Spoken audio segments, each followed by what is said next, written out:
And welcome in, Gyms and Gymettes, to another exciting edition of No Substitute for Sports. I'm your host, Nick Johnston.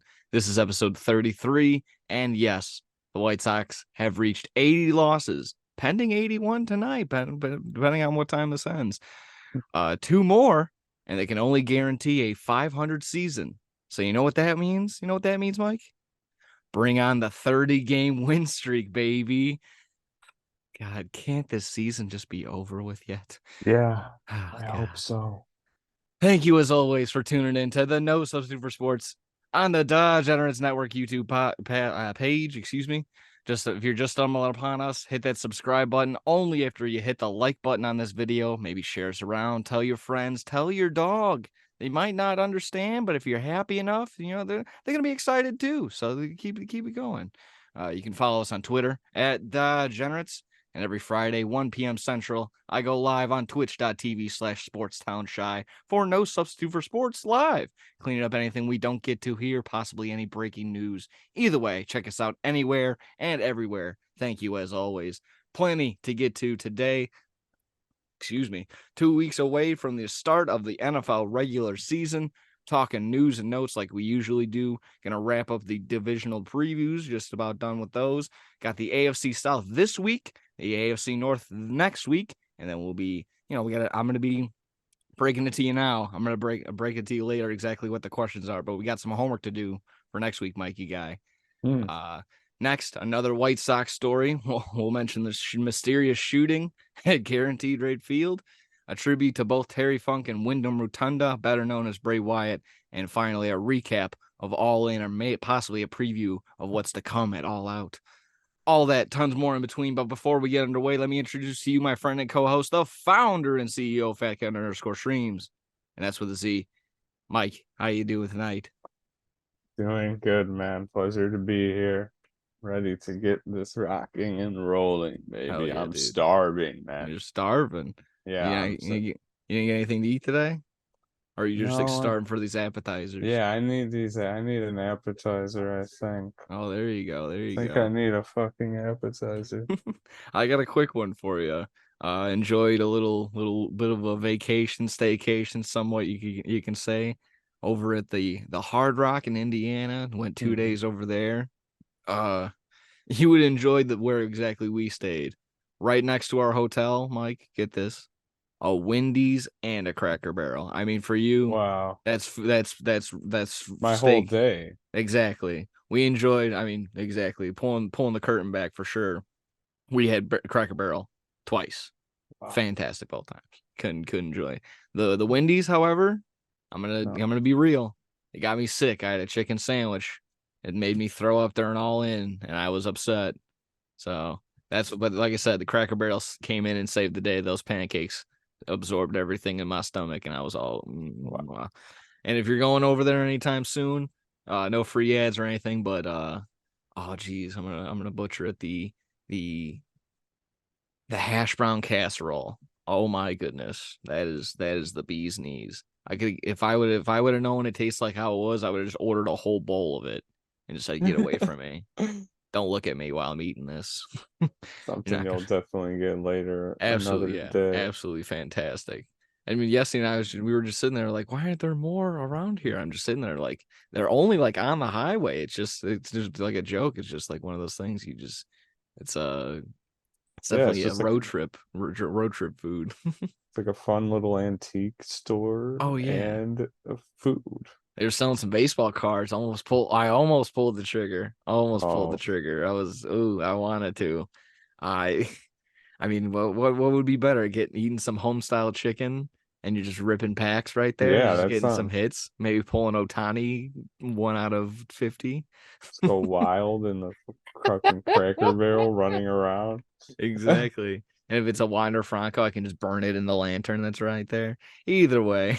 You guys do the trend where people take pictures of themselves in old-timey clothes and put it in frames and put them in Cracker Barrels so they No. just stay there.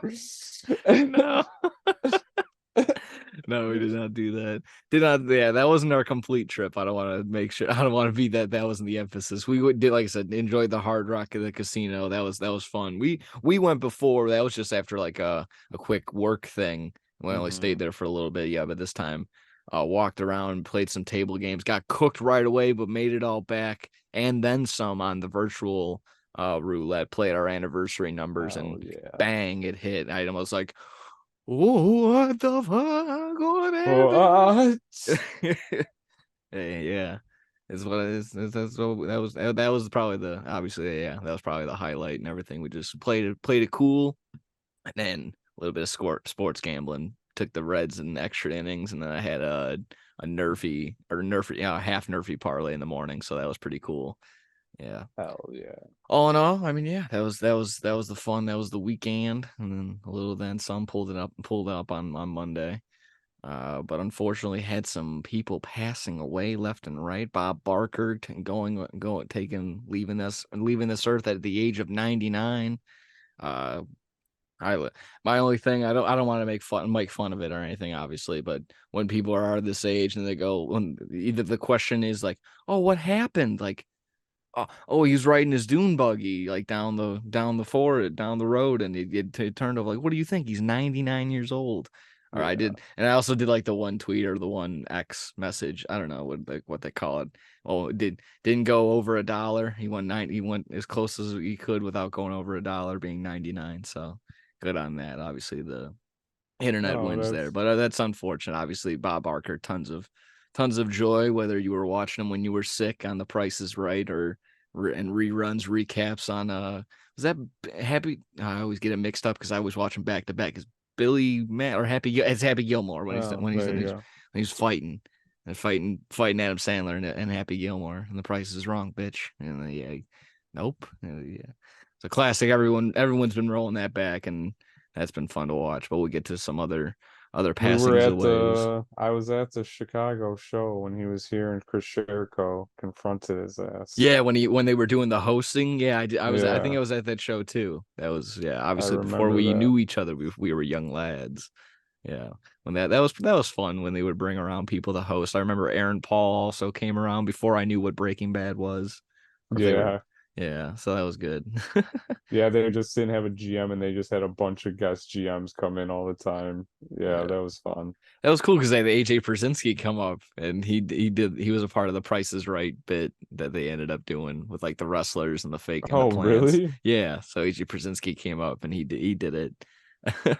Wow. Yeah, he I was haven't seen actually, it in forever, so oh yeah, I yeah, don't off the top remember of it the fully. dome. Yeah, that's why I don't know. I can't do mental math so good, but I don't speak so too good, but I can remember stats.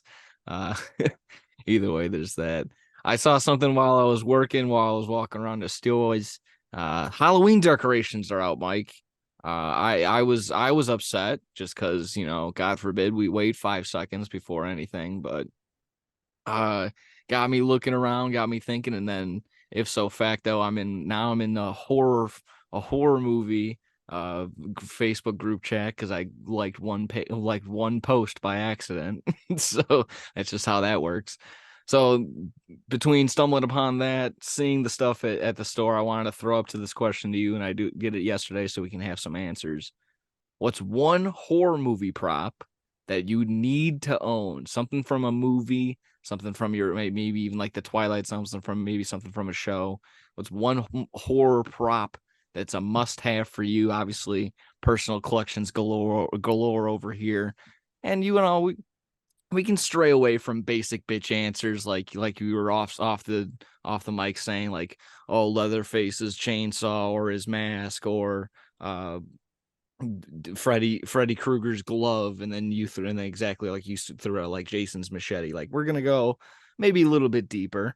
I wish I prepared a little bit more for some deeper cuts, but I'm sure after you go, or I throw some more back and forth, might be on your list. But I just was this one. This one was right here for me. Billy's tricycle from Saw. You can go with Billy, Hmm. or just maybe even Billy the original puppet itself. That was That always I mean, there's any number one of those traps from Saw is probably what I would go with, just because that's one of my favorite franchises, give or take how cartoony it's been getting in the past. So that's just one I maybe wanted to lead off with. But I think you gather a list? You said you were so excited you couldn't just pick just one. yeah, I was just thinking about it today for a decent amount of time, and I was like, it's just because I've seen so many horror movies, so Oh yeah. I really don't know how to exactly pick one. Again, we were talking about it earlier, but one thing that stuck out to me was like a prop gremlin with the gremlin or Gizmo specifically, because Yeah. Gizmo's adorable. Oh yeah. I always loved him when we watched Gremlins as a kid growing up. So I loved Gremlins movie, even though I guess it's a horror movie, even though it's kind of ridiculous most Oh, of I the mean, time. people get cooked. I remember there's that one family that gets run over by the tractor. I mean, Hmm. he's running The around, he's shooting a gun. It can be spooky. I the remember, yeah. Gremlins hot wire like rewire the old lady's chair that she used to go up the stairs, and she Yeah. just flies out the window. Yeah. Oh my god, like something it's just so ridiculous. Oh But yeah. yeah, I mean, I didn't I should have wrote stuff down, but I was just trying to I was thinking of stuff and I should have wrote it down, but I'm trying to think of it now again on the spot. Maybe like his the raincoat from, or maybe even the axe from American Psycho, Yeah, excuse I me. was it would be cool to have the when you were just you said the from The Shining, right? Billy's tricycle or what? No, from Saw. Oh, from Saw, Yeah. the Oh, dog. Okay. even that tricycle too. They just have a collection of tricycles. It'd be cool to have Like a piece of Jack the rug from Nicholson's the axe. hotel, like Yeah, a, just like any of that stuff. because they always make a big deal about there are patterns in the rug. There's patterns everywhere. Uh, I yeah, just that had was. something in my head. God, I just had something and I just lost it. Is there nothing from like Terrifier or is that the that's I mean, there's not like I can't think of a specific thing I know that. that's like so crazy. Maybe like the fake prop of the girl's skull. I don't know.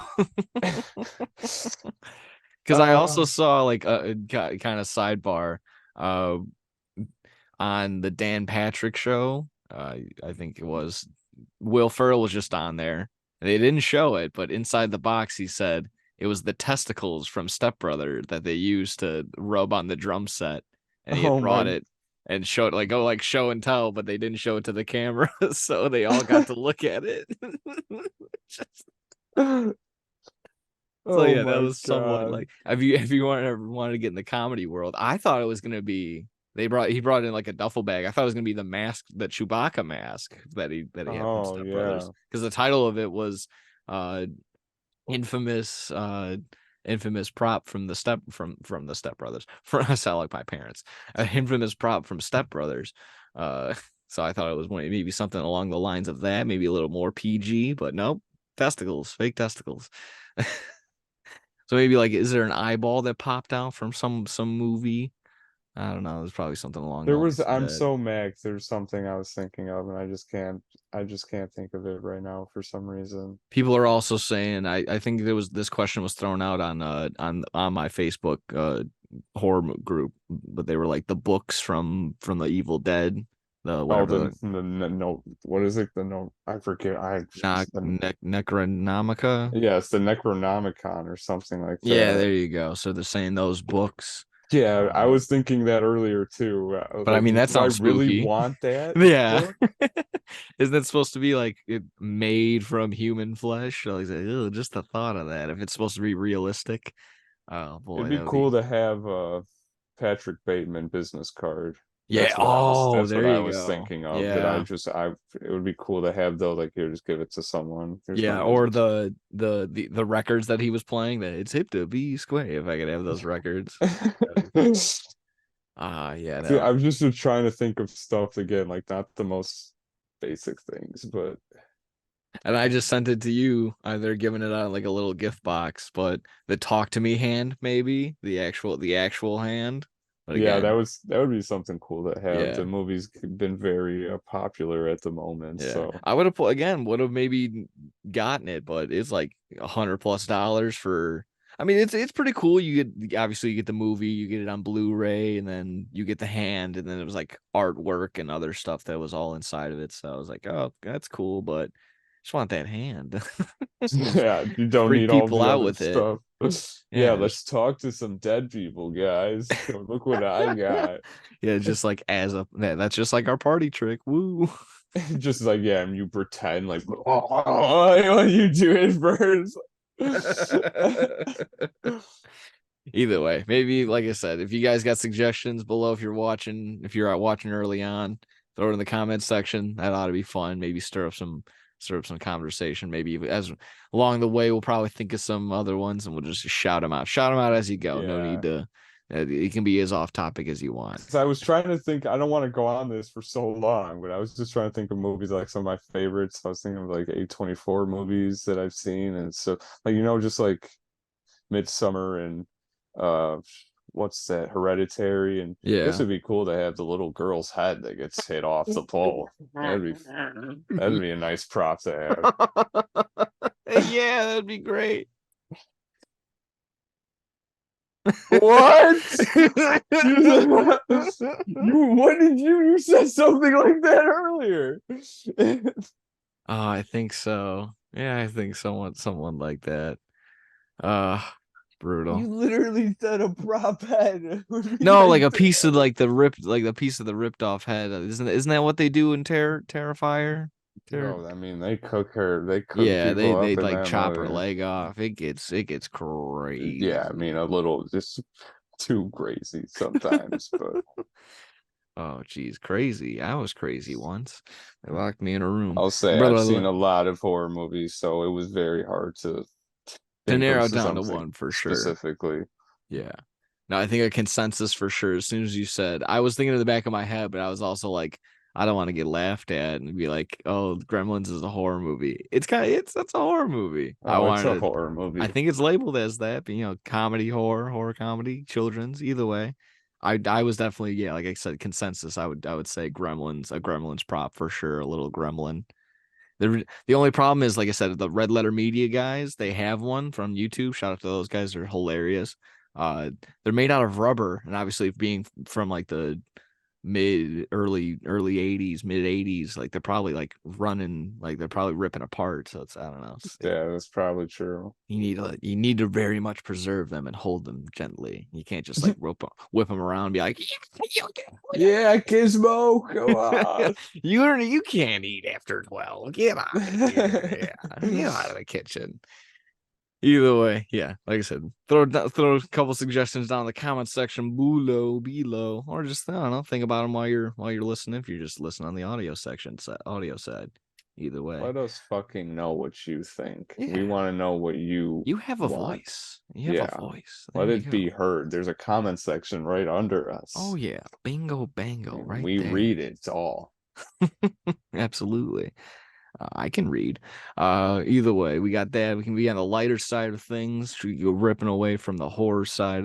I got Troy on his first Kentucky update of the year. Wow. Oh yeah, we're rocking and rolling. It was just week 0 in college football. Underwhelming from a lot of people's perspective, but that's kind of what week 0 is. I guess if the highlight is Notre Dame beating the snot out of Navy like 42-3. Yeah, like I said, that's it. It is what it is. So they did it in Ireland. That's pretty cool. That's sweet. But yeah, there's gonna be tons of international NFL games. Either way, not talking Notre Dame. We're talking Kentucky with Troy. Troy, what do we got here? What's up? No substitute for sports. I have a Kentucky update. So, Alan, take your notes. Hey, those notes. Kentucky football update. Kentucky basketball. That comes later on. Oh yeah. So, back onto the football field. Will Levis, Chris Rodriguez Jr., and Harrington Valentine are all in the NFL. Unfortunately for Will Levis, he's on the Titans, but you just can't help that people didn't want to draft him in the first round. Devin Leary, Ray Davis, and some O-line pieces transferred in. If you transfer out of Kentucky, fuck you. I didn't even bother to get you down in my notes. Wow. Only because I don't like writing that much. Yeah, that transfer portal can be a bit. September schedule is All-State, Eastern Kentucky, and Akron all open up our a little 3-game homestand. We go to Vanderbilt, whose stadium is under construction, so hopefully we don't get ran over by a bulldozer. And I don't even know how to operate a bulldozer. I am And not then we forklift have certified either. this other college team, Florida, with the Gators. So why he always goes for the Gators, I don't know. We can figure out the science behind that later on. Right now, Alan, you need to be taking your notes. That's where the science is. Liam Cohen is back as the offensive coordinator. And some of the big questions I have for this year is both for offense and defense. One, will the dinky deep passes suddenly disappear like last year? Because before Will Levis got hurt, even when he was playing hurt, he wanted to throw deep to dinky, but for some reason, Rich Scott Garbage, I don't even remember this asshole's last name, took out of the playbook. 2, can the O-line bounce back? Because last year, Will Levis, like I said, was playing hurt, and he ended up taking a lot of sacks. 3, who will step up on the defense with a lot of the transfer outs? They were on the defensive end, which means now we lack depth. With the exception of Carrington Valentine, he went to the NFL, like I said earlier. And Alan, you better have that in your notes. Put them in those notes. Why are people wondering if Alan has to take notes when he has to for Kentucky football and Kentucky basketball updates? Why? I don't know. Why people are wondering that. Why? And 5, can me and the No Substitute for Sports get together to watch a Kentucky football and a Kentucky basketball game? And yes, we will have Alan taking his notes. And Sunday, I was at the White Sox game. They won. All that means is that the White Sox will have yet to lose a game that I attend in person. I wore my Andrew Vaughn t-shirt thinking Andrew Vaughn was going to go yard, and he didn't. But I'll take a 2 for 4 and 3 RBI day. Yes, he was my pick to click. There you go. And I don't know why. I don't know if it's because I'm a Kentucky fan, but there's only 3 people at work who appreciate me, and one of them's not even. And one of the people who doesn't appreciate me is the one person that's actually supposed to run the damn store. I don't know if it's because I'm a Kentucky fan or not, but I'll figure that part out later. Words are hard still. Thank you, everyone. Alan, still take your notes. There's still plenty of good stuff to get to with No Substitute for Sports. Thank you, everyone, and go Kentucky. Go Kentucky, indeed. We'll be waiting on pins and needles for more Kentucky updates as Thank the you, season Troy. goes on. It's fun to chime in on those, obviously. Like I said, we pay attention to college football as it goes, but not in depth. I don't have a team. Do you have a team? Not really, no. You said grambling because it rhymes with gambling before, so I mean, I've bet on them before, yeah. There you go. So but again, bet responsibly. Bet responsibly. Obviously, don't bet anything you're not willing to lose, of course. But that was always that's always one to get to. Always keeping up with the Kentucky. They were pretty good to bet on last year, so that's why we get involved. Yeah, we're this. Kentucky fans. Yeah, Troy's a Kentucky fan. I'm a Kentucky fan, baby. Yeah, Come on, Kentucky. Hell yeah. Actually, I had one more, but I didn't write it down. I don't think you got to it either. So hold off for a big recap of this. Did you see? Have you heard any hype or have you watched it yourself? The BS high on Max yet? Ask me, my brother. We're gonna watch that today. That's what we were gonna do. Buckle the fuck in. It is so crazy. I saw it. We were watching Hard Knocks yesterday, and I saw it on like recommended, I was and he didn't Yeah. know about it. I was like, how you That was know it about was the this? preview. It was the preview right before a Hard Knocks episode. I'm like, wait, I stopped the episode. I'm like, wait, what's this? And I watched the trailer for it. I'm like, all right, this is a must watch. Like right now. I've watched it twice already. I watched it twice. Wow, It is it's so that good. yes, because I watched it twice and I was halfway paying attention because I was on vacation and I learned more the second time. And I'm gonna watch it a third time still because I want to get a better understanding. I might even recap it on Friday's show. It Wow. is so fucking crazy. You're Well, like, I don't want to give anything away, but there's a lot of perspectives, and just today on the Pick Central Barstool show that I watch, they had someone that was there, and he was trying to push the narrative that it was the other way on certain stuff, and I don't know. You kind of just need everyone needs to make up their own decision on whose fault, what lies where, and what's crazy. But obviously, if for anyone who doesn't know what we're talking about, the Bishop Sycamore fake high school, essentially it's just a fake high school. tricked everybody. Yep. Yeah. That was the narrative. So check It it was a out. It is fake high wild. school that played against professional, like legitimate athletes, and they Yeah. got fucking Like cooked. the real pro. They'll get into it, but these are like legitimate high schools that are doing exactly what they're supposed to do. And Bishop Sycamore tried to do it, and you'll meet Roy Johnson, the coach, and the person who started this up, and you meet he gets interviewed, and boy, he's a character, and you can decide if he does a good enough job of proving to you whether he's, I guess, innocent or guilty of doing exactly what they're talking about. So yes, enjoy that after this. That is going to be so crazy. And then of course That another makes episode me of Hard Knocks excited. right after. Yes, Oh sir. yeah. Oh yeah.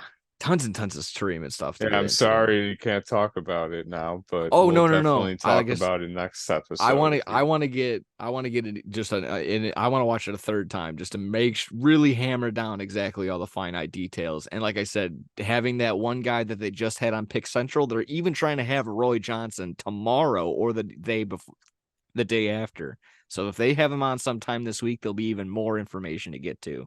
So, I can't. It's so juicy. It's so far. It's so crazy. It's so. I'm excited. So yeah, I wanted to. Yes, definitely want to get to that. But want to almost just about. Well, like I said, we'll be 7/8 away done with the division preview. 2 weeks away from the regular season starting on that one. Get to this AFC South preview. Does that sound good to you? Oh Let's shit. get right into it. Okay, cool. Oh, my Wi-Fi might be a little sucky wucky Oh, right you're now, all so good. I'm gonna try and just convert it as we're talking, just to make sure that we got just so maybe I can get my hotspot going just in case, but it is what it is right now. You still good right now? Yeah. All right, cool. Then we're gonna get rocking and rolling on this AFC South preview. All righty. Of course, the AFC South consists of the Jags, the Colts, the Titans, and the Texans. We'll be doing our usual, the headlines, the questions of the year, the notable games on the schedule, the ad drops, the MVP odds brought to you by Bet Rivers. Bet Rivers. Go to bit.ly/no-sub-bets. Go ahead and sign up, and it'll match your deposit, your first free bet up to $500. Of course, be in Illinois. 1-800-GAMBLER if you have any problems. Be 21 and over as well. And don't bet anything you're not willing to spend. So we'll get underway there. MVP odds, team total wins, division winner, more props to get to. And then afterward, we'll add some time for sure. We got the news around the league to get to. So without any further ado, we can get going with the questions of the year like we've been doing. Does that The sound questions, this whole division. Yeah, let's get into it. good? Question this whole division. Yeah, there's probably 3 of the worst teams in football are right in front of us. I think so. I mean, a lot of people are kind of hyping up the Titans only maybe for the sake of having Derrick Henry, but I'll start off with the Jags. I maybe Cakewalk yeah, division. it's their division for sure. All those mouths to feed. who will become the top dog? And then can they cruise to a division winner, or will they like slip up and fall on their own feet? I don't know, something along the way. I don't, honestly, like you just said, it's the Jags just have all their food in front of them. They hopefully they don't play with their food like the usual cliche goes, but it's the Jags for sure. They have so many weapons. You got it all right there. Calvin Ridley, Evan Ingram. You have Zay Jones coming back too. I'm probably missing. There's one more receiver there for sure. I'm missing Christian Kirk. Christian Kirk. That's the name. That's gonna slip every single Travis time. Etienne. Travis Etienne Jr. Trevor Lawrence. Baby. Yeah, it's pretty solid on the defensive side. Pretty stacked over there as well. So. I mean, when you got Anthony Richardson going for the Colts, CJ Stroud going, so they're both rookies right there with two. I mean, you can just say it. They're awful teams. They're awful on both sides. They're not going to be looking good. Yeah. Houston coming off 3-4 win season. Colts, they might not win a game. Some are speculating they might not win a game just because maybe it's just the Anthony Richardson hate that's really, really coming down. But I would argue, if anything, maybe CJ Stroud probably looked a little worse throughout preseason, but it is what it is. And then on the flip side, you got the Titans, who, I mean, Ryan Tannehill's got 1 foot in, 1 foot out, maybe. Not that he's like looking the other way. It's just like his talent wise, how long can that hold up? And he's older. Derrick Henry, same thing. He's getting there for a 28-year-old, 29-year-old running back. That's kind of how it gets around this age.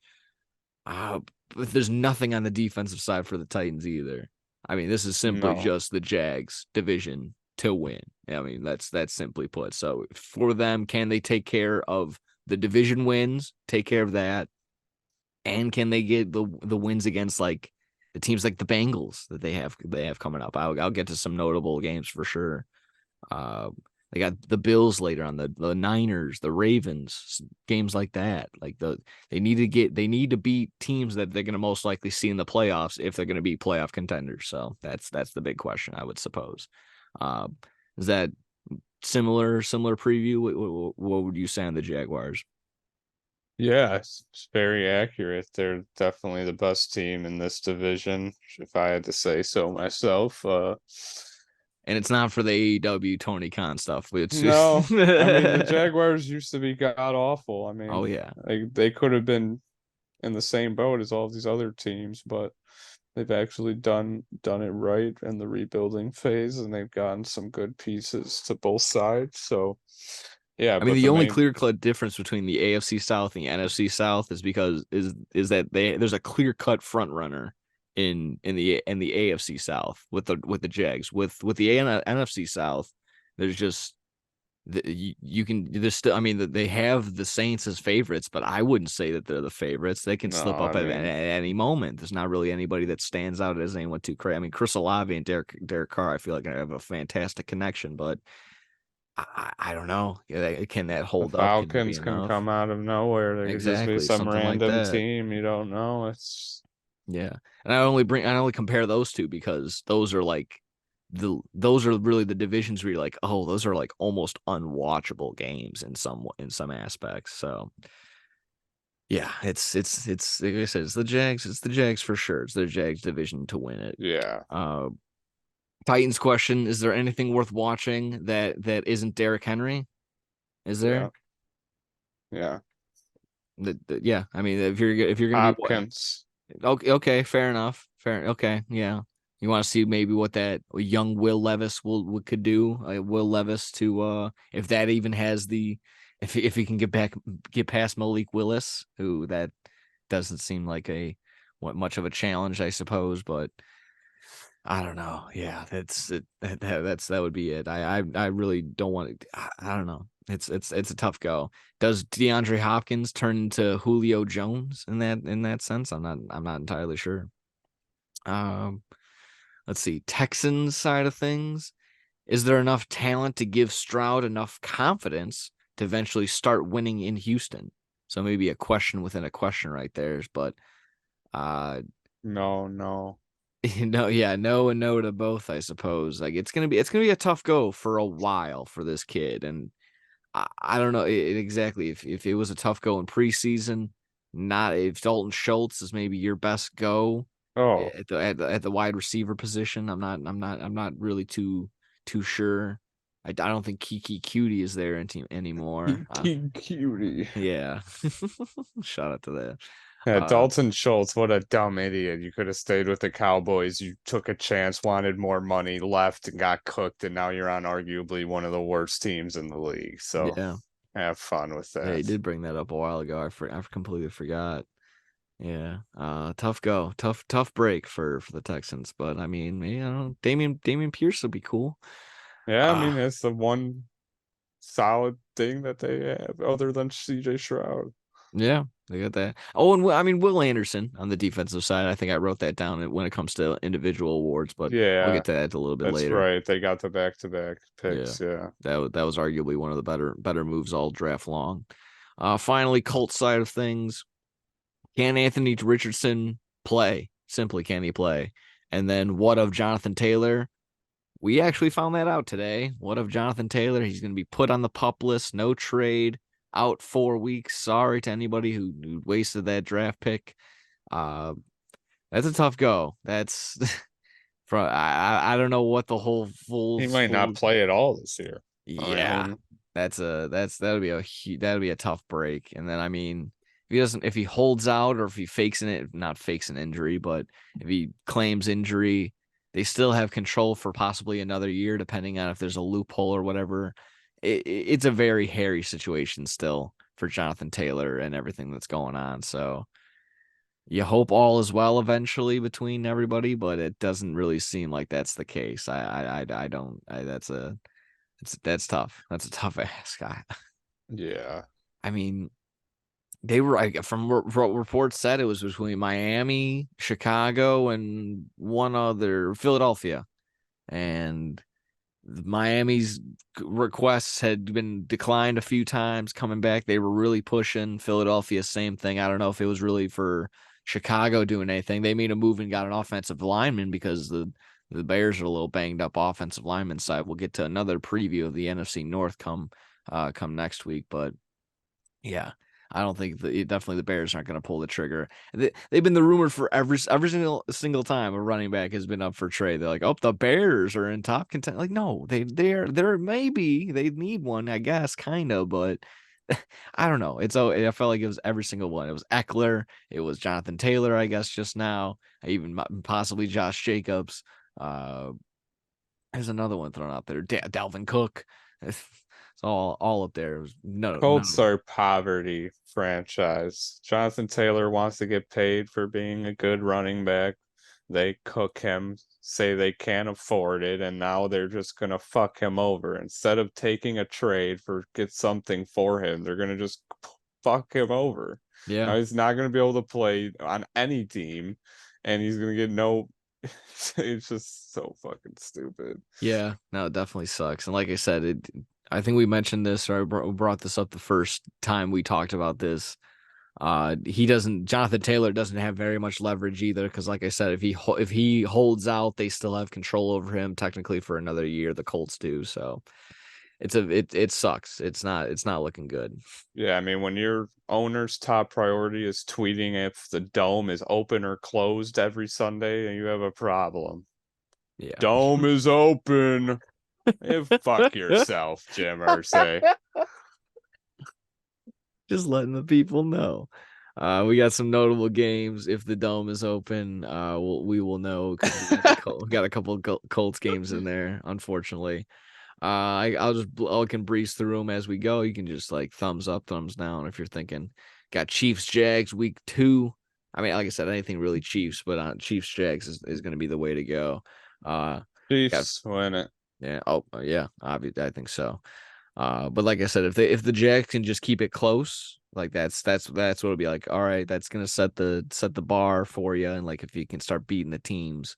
Those, yeah, I mean, like you against were the saying Bengals. earlier, those will be the big games where, yeah, I mean, The can proven they, ones. yeah, can they keep it close, and can they maybe beat Patrick Mahomes, which is like the new, I guess, I mean, he's That's not. the new Brady. That's the Yeah, I mean new. that's what I was gonna say, but he's better than Brady. I'll Yeah, say at this, that. if he keeps the pace up, you'll be breaking a lot of records, possibly even getting up there in ring count. Yeah, I mean he's the new guy you got to beat. So if you can Yeah. beat, if you could, even if they could just beat the Chiefs, yeah, if they can beat them that one game, that would be they would be talked about for the whole week. Oh Like yeah. Jags beat Chiefs, like is Trevor And Lawrence it's real early deal? enough that you get them early. Like if everyone's not up to speed just yet. A week after week 1, week 2. I mean the Chiefs lost to the Colts last year, and the Colts were fucking dog water. So I mean I That's think it just was football, though. I feel like there's any week where a good team, one of these shitty teams can get the better of you. I mean, we yeah. see it all the time, and we're some degenerate gamblers every now and then, so we know how it feels to have like this is a lock, like there's no way this team loses and just somehow get cooked by a shitty ass team. So I Yeah. mean, it happens, but yeah. Absolutely. Absolutely. Going down the line, Falcons Jags week 4 in Wembley. It's Calvin Ridley revenge game on top of that being one of those international games. The Jags are staying out there week 5, making the Bills come into Wembley. So they're calling it a Jags away game, even though they've been there for 2 weeks. Whatever you want to say. Like I said, that ought to be cool. Back to back England games across the pond for the Jags. That is Niners, cool. Jags, Bengals, Jags, Ravens, Jags, all going on this year. Those are the 3 games. Like I said, they'll like prove it type games if the Jags can, beat the Bron, go through the ceiling and actually be like, oh man, the Jags can be dark horses or just straight up contenders for the Super Bowl. I don't know. Wow. Obviously, like I said, gotta go through really early. The Chiefs gotta be big dogs. The Niners, the Bengals, the Ravens. Other games to look forward to this year, if you're a big AFC South enthusiast. Chargers Titans. I wrote that down because Austin Eckler versus Derrick Henry. Pretty cool if you got some fantasy in inclination. That's a fun fantasy game there. Oh yeah, big time. Ravens Titans as well. That's going to be an international game, I believe. I thought I wrote it down, but I think that's also somewhere in London, not in Wembley, but a different part of London. So gotta actually look into that one. Colts Texans, for the sake of just rookie QB versus rookie QB both times. CJ Stroud versus Anthony Richardson. Colts Panthers for that same reason. You'll have Anthony Richardson versus I always mix it up. Bryce Young. Yeah, Bryce Young. Yes, exactly right. Colts Patriots, again, 3 Colts games, or 4 technically, and kind of brutal, of course, but Colts Patriots is going to be in Germany, in the Frankfurt Ooh. Stadium, so that ought to be nice. And then if Jonathan Taylor stays, or if he plays it all, actually, Raiders Colts, the battle of the holding out running backs between Josh Jacobs and Jonathan Taylor. So that ought to be fun to go. That's pretty late in the season, so we'll see. Cross your fingers, fantasy holders. I know Josh Jacobs says he's back, but obviously, like we just mentioned, Jonathan Taylor, not the future, not so sure. If you shook up that magic 8 ball, it'd say shake again, try again later. Future, not so sure. And then finally, I wrote Texans Bengals because it's just going to be fun watching Burrow and Chase and T. Higgins and Tyler Boyd and Joe Mixon just tear these fuckers apart. It's just going to be one of those. There's going to be definitely a couple other times throughout the year that the Texans are just going to get manhandled, but Yeah. just definitely one of those big highlights. Or it could be one of those fuckery games where like, oh, they keep it too close and the Texans end up covering or something like that. But oh well, those are just a couple notable games for me that I wrote down. I like those. I like the notable games that you rattle off there. There you go. Thank you. Notable ad drops as well. I think I might have breezed over a few, but I try to get the best. Obviously, for the Jags, finally being able to play Calvin Ridley, and they just added from Denver kicker Brandon McManus. I believe they just let Josh Lambo go not too long ago. Cut. Yeah, Titans went ahead drafting Will Levis, signing their D tackle Jeffrey Sims. I probably breezed over whoever the Jags drafted, so I mean that's in there for sure. But that's just like I kind of want to get through these. Signed their D tackle Jeffrey Simmons for about 4 years. Signed DeAndre Hopkins, of course, and I guess Josh Lambo went over to the Titans, and Oh. that's where he retired. Josh Lambo was done. So not Did he retire this offseason? Yeah, he retired in the offseason. So he signed with the Titans and then retired. That's what it looks like. He probably was told he was gonna get cut, so he's like, I'll just retire. I'm done forever. Yeah, you're not gonna cut me. I'm gonna retire. Yeah, I get the better of you. I'm smarter than you. I didn't get fired. I quit. Exactly. The Texans adding Will Anderson, CJ Stroud in the draft, of course, arguably two of the best back-to-back picks in a long time. What a solid power move. Another guy we mentioned, Dalton Schultz, also signed to the offensive line, Shaq Mason. Also adding Devin Singletary, halfback, former Buffalo Bill. Go away. Just releasing a couple day Desmond King from their D-back situation. So that ought to be interesting. Leave Dameon Pierce alone. Yeah, that could definitely dive into that. But I think Dameon Pierce is just going to be the bowling ball power guy. Oh yeah, without a doubt. He's a bowling ball. yeah, big time. Colts went ahead, drafted Anthony Richardson. They signed Kenyon Drake. They're most likely losing Jonathan Taylor either to trade or just gonna be out for the rest of the season, or he just don't give a fuck. The Colts also traded in the offseason Stephon Gilmore to Dallas for a 5th round pick. I believe it was a 5th round pick. We talked about that, of course, during the NFC East ad drops a long time ago. So those are basically the big key ones right there across all 4. I would obviously say the draft being the highlight ad drops for a lot of these teams. Yeah. That was basically it. Like I said, unless Dalton Schultz was your big ads, like I don't know about that one. Texan fans are lining up for that jersey. But yeah, I mean, obviously, I think the most interesting, they got him to not even during the offseason, during the season last year, and they knew what was coming. They were just putting him on layaway, like everyone was joking. But finally, being able to see Calvin Ridley in this Jags offense is going to be pretty sweet, especially with Trevor Lawrence. Like I said, my fantasy quarterback. Let's go. Let's get going. Come on. Make the connections. That's all fun and dandy. Like I said, getting into the betting section, brought to you by Bet Rivers, bit.ly/no-sub-bets. Like I mentioned earlier, go ahead and click that link. We got the MVP odds just from a couple of names that are within this division. We have Trevor Lawrence, who is the 6th favorite at plus 1,500, followed by Anthony Richardson at plus 10,000. Although the next favorite is at plus 10,000 within this division. Ryan Tannehill at the same thing at plus 10,000. Derrick Henry plus 15,000. CJ Stroud the same thing. But Anthony Richardson and CJ Stroud a little bit higher on the offensive rookie of the year. Anthony Richardson is 3rd favorite at plus 600, and CJ Stroud is 4th favorite at plus 850. If you're willing to take the dice, roll the dice on either one of those guys. If you're dodging or if you're feeling opposite of the hate or the criticism on Anthony Richardson, maybe it'd be fun. Like I said, a plus 600 ticket isn't the worst thing to root for all year. Like I said, bet responsibly, bet as you would. If I'm only given these names, I would have to, unfortunately, just go with the chalk. I'm going to have to go with Trevor Lawrence just for not even the sake of me having on fantasy, just having a chance at this at all. I would go for that. Obviously, again, quarterback, and the idea of a rookie winning MVP and then rookie of the year, that would just be so bonkers. Only in maybe Madden can you do that. So face the franchise. Yeah, that would be crazy.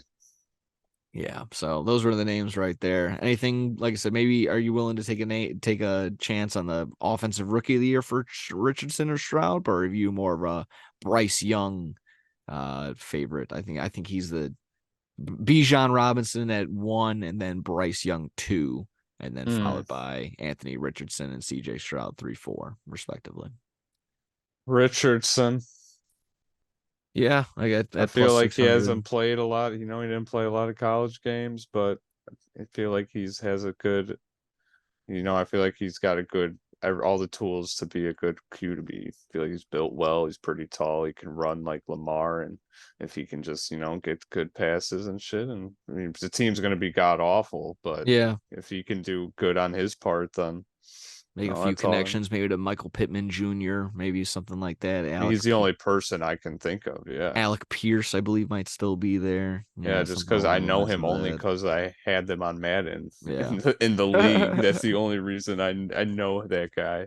Yeah, definitely just gonna be taking small chances on it like that. So either way, like I said, that might be one of the better moves. I like him for only the small clip I saw, or the small little audio clip that I heard when he was named starter. He's like I was shocked. He'd stayed pretty humble. Didn't sound like he was like off or anything. So it just seemed like he's invested, willing to take criticism and just learn along the way. He's probably not going to be 1,000% awesome possum coming out the gate, but maybe with the build that he has, like you mentioned, the way that his body is, I think he's going to be built for it. Other than Bryce Young, where like I said, if you saw him on Hard Knocks, Quentin Williams is just towering over him.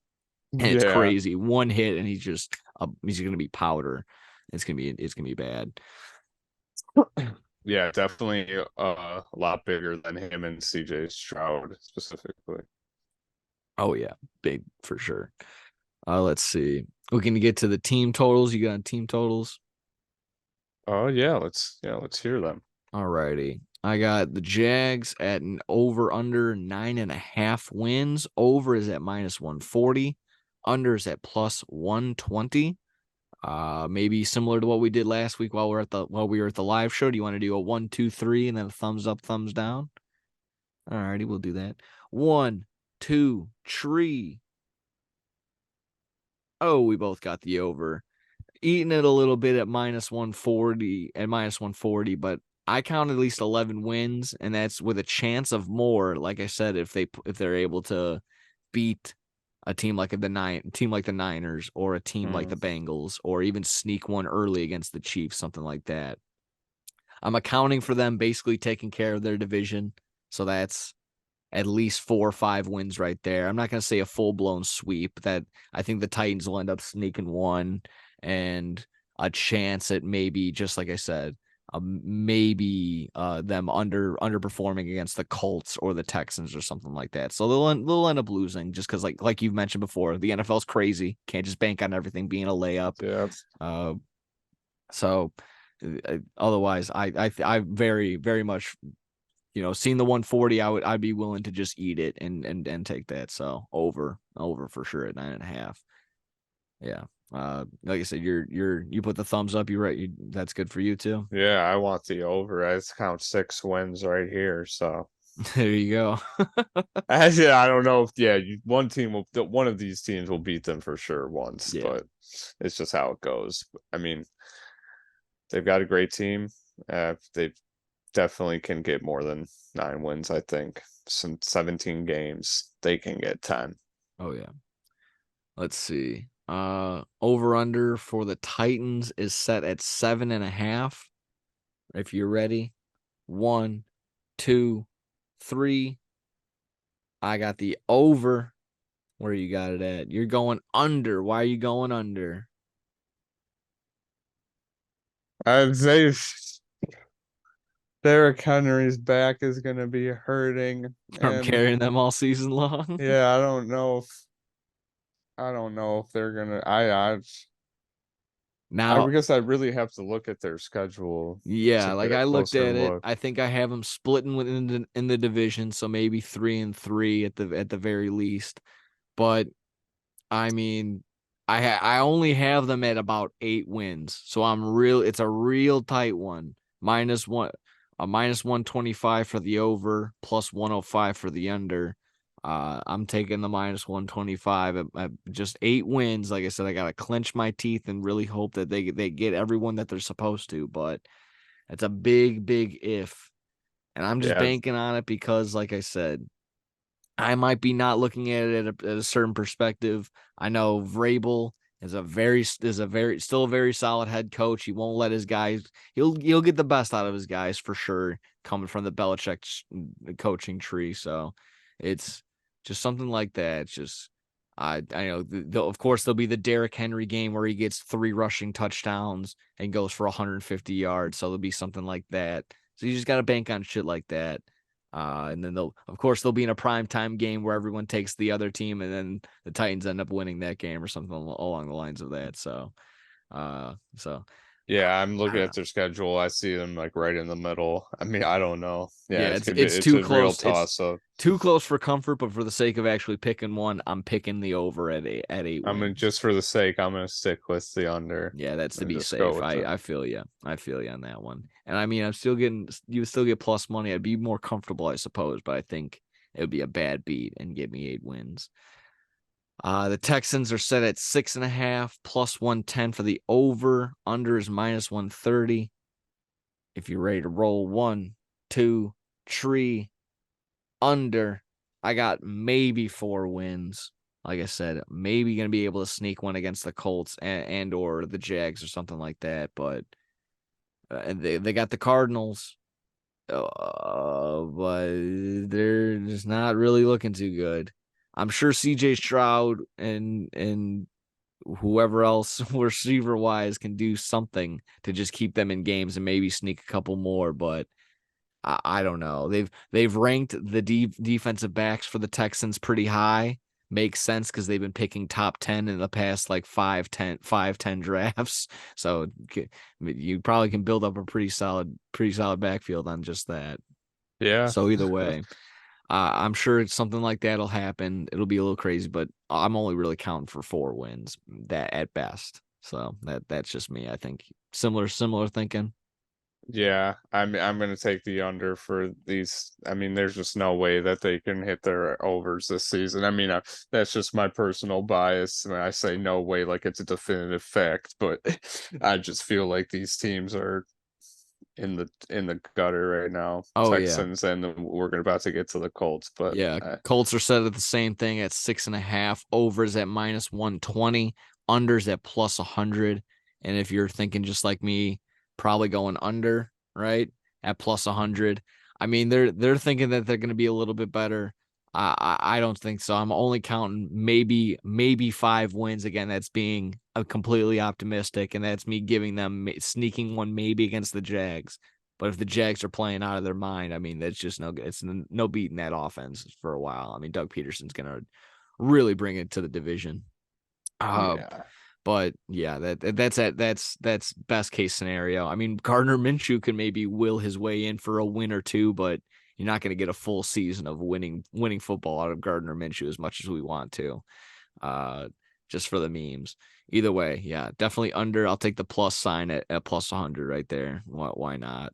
So yeah, similar thinking on the Colts. We've been kind of been bashing on this entire preview. Yeah, I mean, I since the beginning, yeah, this division is, oh man, not a fun division, and yeah, the Colts are gonna hitting that under, I think too. They just don't have what it takes to get those wins.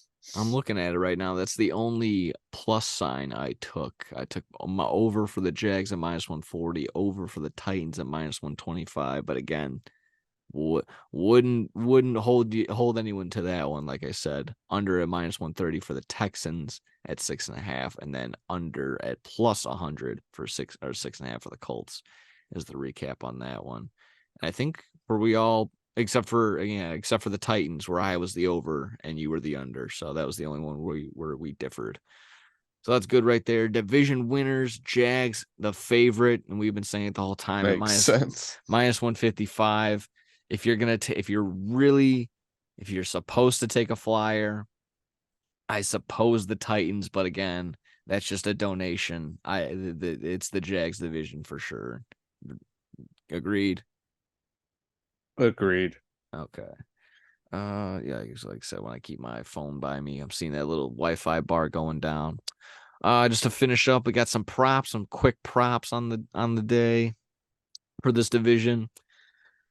For the Jags, I'm going to take the over on Travis Etienne Jr.'s rushing. He had about, They have it set at 950.5 yards at plus 100 for the over.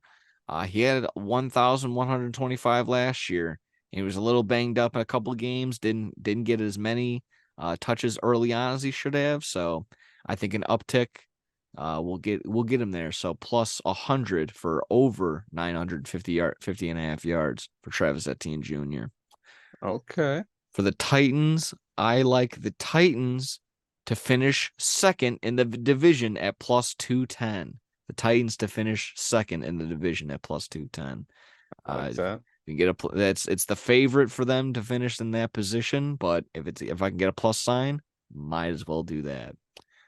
For the Texans side of things, Will Anderson to win at Defensive Rookie of the Year. Again, a little chalky. He is the favorite, but same kind of reasoning. If I can get a plus sign, I'll take plus 400.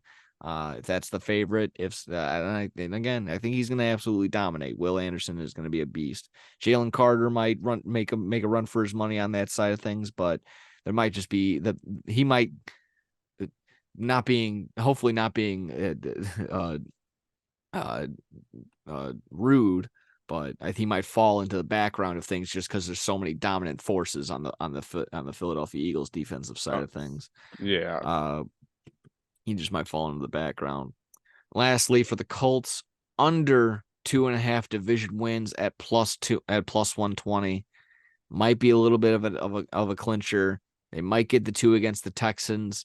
However, I think with my thinking on this one, I have them splitting, and then I have the Colts maybe getting one more against the Texans, or excuse me, against the Titans or the Jags. So that's where I got to hold my cross my fingers and hope on that one. But plus 120, under 2.5 wins, can't get 3. I don't think they will. I don't think they're not really going to get 3 wins really on the year. So tough ask right there to get it all within the division where it's all pretty tight right there. Yeah, usually the Titans. I think that's one of Derrick Henry's favorite teams to run on. All of these teams in the division, he just has his way no matter what. Especially the Texans and the Colts. I feel he just goes ape shit against these two. Yeah.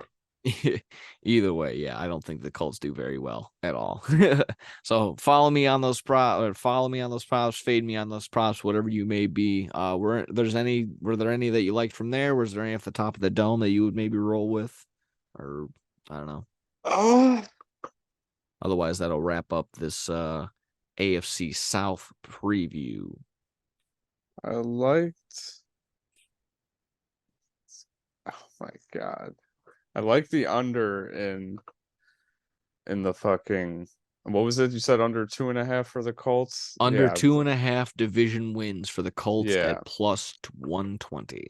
Because there's just no way. Yeah. I don't know. Like the Colts and the Texans both, we've been talking about they're going to be so bad. I don't see them. And maybe the Texans, like you said, beat them one of the 2 games they play, and then they're really fucked. So yeah. Like I said, that's again me being optimistic. I'll give them the 2 against the Texans or something like that, and they would have to maybe sneak one against the Jags and the Titans. And I feel pretty confident that the Jags and Titans will take care of their division rival. They're all rivals, I suppose. When you're all swimming in shit, you're all fighting over the same thing. So I guess you'd be rivals. Either way, that is the AFC South. Tune in next week for the AFC North. So that'll be the Bengals, the Ravens, the Browns, and the Steelers. A lot of people got their eyes and their ears, their nose, all in this division. A lot of exciting teams for sure. Some pretty good games for sure. I've been mentioning them all about. I want to get to the homework that I wanted to get to, Mikey guy. So again, while we're teasing for what's going on next week, I also want to preview for what's to come next week. I want to get together, maybe breeze through all the teams if we just as many as we need to for sure. I want to do almost a tier list. Most excited for team, the most interested in team you're looking for throughout this year. The meh teams on the year and the no thank you teams of the year that you want to go through. So we'll throw a team out there. You'll say like, oh wow, I'm excited every week. I'm gonna be excited. I'll break the seal. I've even mentioned it before. Like the Jets this year are going to be exciting to watch, whether you're going to hate watch them because for Aaron Rodgers or whether you're truly interested in the young talent and you want to see how many all these different moving pieces come together. That's a very interesting team, a very exciting team. A team that if you're like, oh, that's interesting, but I just like won't watch as much. That's what you would be like, oh, interested. Meh. It'd be like a team basically like the Titans. I guess Yeah. it would fall under meh. And then no thank you. That would be the Colts and the Texans this year. So no thank you. So like I said, getting a preview of what we're kind of thinking about what to do there. I also want to do pick some awards, the big individual awards. And no, you get just one. You got to fall on one. We're picking one. So like I said, almost like it's very, very graphic, but gun to the head, you got to pick one. That's what we're doing. We're picking one on basically all of them. Look at the MVP, even if it's chalky. You got to do what you got to do. I understand you, but if you're willing to take a flyer, that's what we're doing here as well. We'll do the MVP. We'll do offensive rookie of the year, defensive player of the year, comeback, everything like that. All the individual big awards, and then final team big predictions. And of course, we'll go through a big final preview of the Bears and the Packers as they go into week 1. We get our point of view on both of our squads so that's basically what's to come for next week. Like I said, I want to throw that out to you. I'm just breaking that to you and breaking that to the audience. Yeah, that sounds awesome. All So right, you like cool. with the tier list, we're gonna do all 32 teams then, right? Essentially, yeah. We get through all the ones that we Like how really want to get through. YouTubers do tier, like how like just shot like the Penguins, how he does his Moist Critical does his Yeah. tier breakdowns, how they'll have Yeah. like you And we said don't need to earlier. agree. This is going to be, we'll just go back and forth. We'll go, I'm most excited for this team. And you'd be like, oh, I'm not really excited. I'm interested in this team. I'm not excited for this team. And you'd be like, oh, okay, for sure. And then we'll go each one. We'll have our own basically. Yeah, that would be really cool. Oh yeah. Should be fun. Should be exciting. Let's see, but we'll get into some quick ones around the league. I forgot to get to this one actually as we were doing the preview, but I felt like this was such a waste of a waste of my eyeballs reading something. And probably as they were given this, I don't know if it works like this, but if they were given this order as the push notification guy at ESPN to be like, hey, CJ Stroud is going to be the starter for the Texans, they were probably like, really? I really got to waste my time typing that out and then sending that out to mass millions who get that? Like, yes, we knew CJ Stroud was going to be the starter on this year. So that was one of the bigger ones on this year of this weekend in quarterback news. But also the bigger one, I'm bearing the lead for sure. Trey Lance getting traded to the NFC West, of course, or excuse me, getting traded to the NFC East, of course, after we talk about the NFC West last week. Also some other NFC West stuff in the Cardinals, but we'll get to that in just a little bit later. It's just our luck. We're always a week off with shit like that, Mike. I don't understand. But Trey Lance getting traded the week after we talk about the NFC West, gets traded to Dallas for a 4th rounder. I'd heard Prescott was not too keen on it, and of course, I'm of course gonna Jerry Jones, of course, had differing. I've heard differing quotes from him. He was trying to like make Trey Lance feel better, and he was also trying to make Dak Prescott feel better simultaneously, and it just came out wrong on both ends. So I don't know. What were your thoughts, feelings, opinions when you read that Trey Lance was going to Dallas? Giving up on too soon. You think so?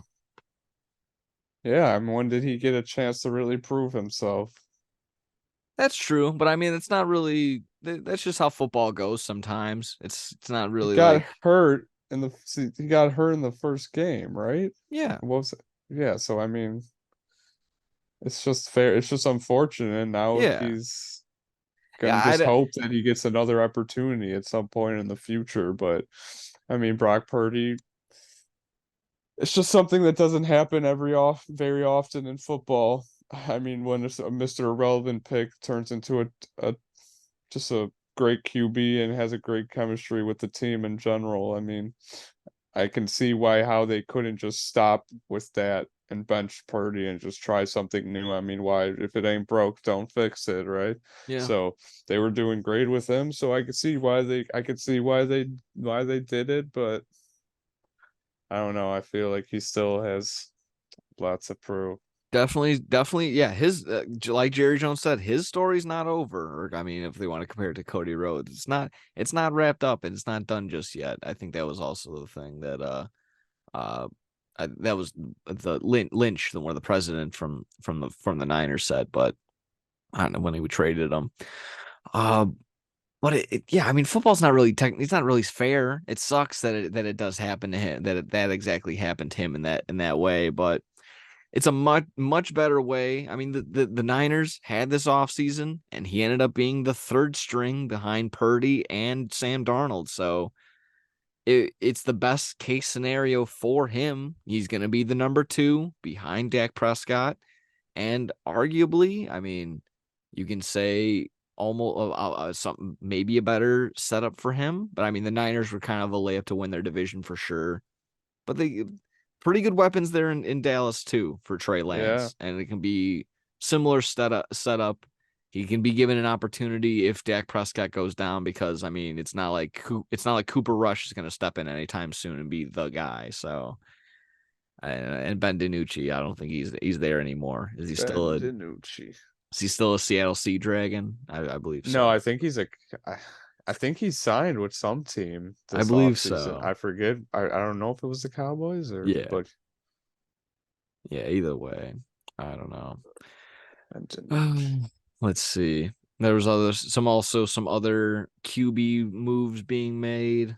Actually, no, I'll stick within the NFC West. Hang, Things.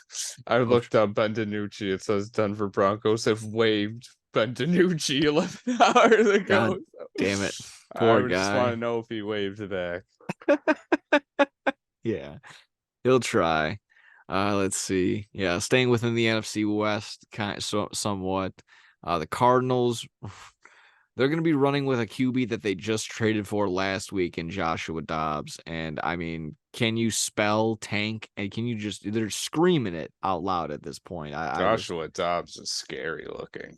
His yeah. Madden picture is just terrifying. Yeah, it is. It's horrifying. It is what it is. But I mean, there won't be activating Kyler Murray. He's on the PUP list, so at least 4 weeks. I wouldn't activate. I said this last week's episode where we were sitting at the round table. Wouldn't activate him at all. There's no point this season. If they're gonna be 1-9, 2-10 at best when he comes back, no point. Just shut him down all year. There's no.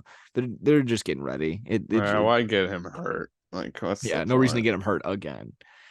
Then you have no trade value for him when you draft Khalid Williams anyway. So yeah, exactly. And I mean, just trading away Isaiah Simmons, that everyone was freaking out for a 7th rounder, but he underperformed. I mean, there were still flashes and glimpses of him being pretty decent, but again, they're just throwing up the white flag. The Cardinals have given up. It's just Budda Baker there, and probably for a limited time. I think he'll probably be on the way out.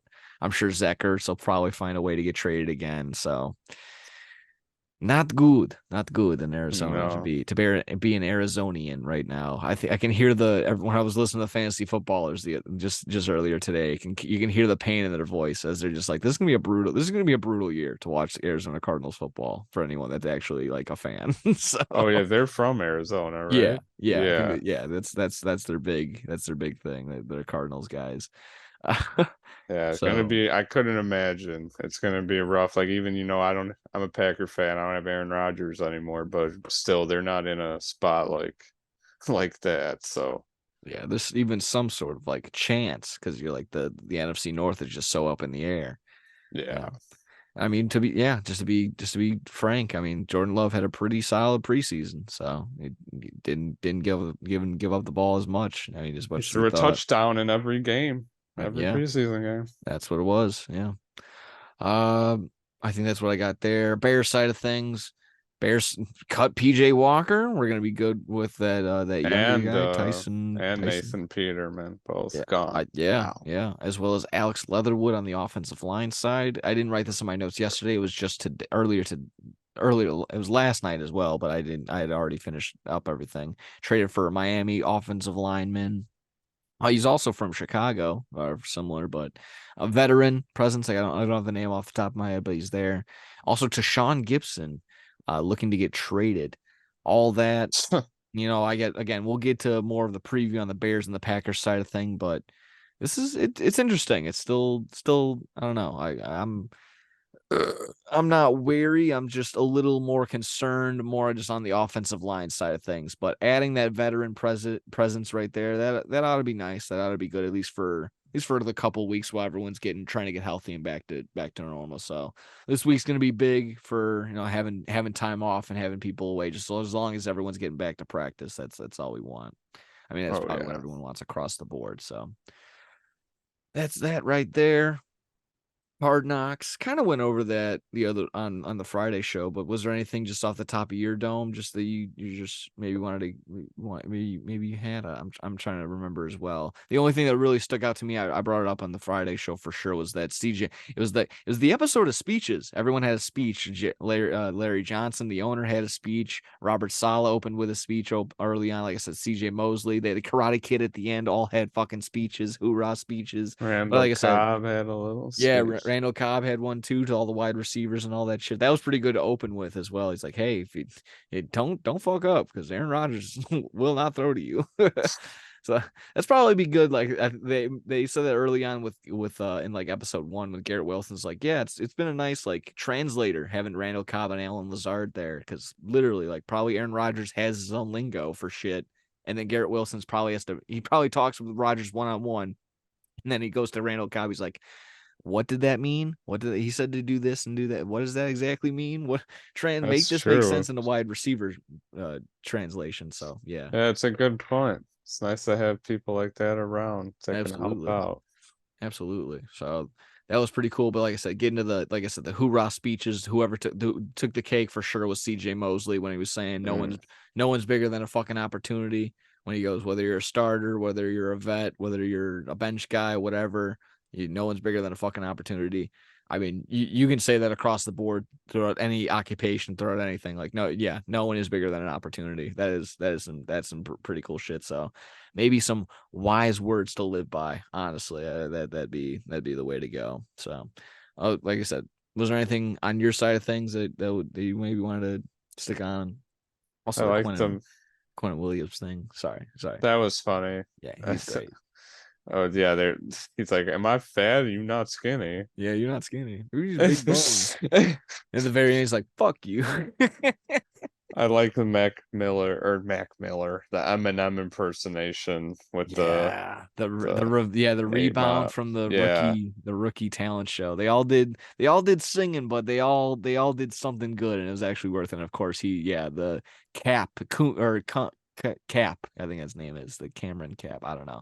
Either way, like number 31. He got cut today. Oh wow! Oh damn, brutal. Oh, he got cut today. Oh, brutal. But everyone enjoyed. Fuck the free world.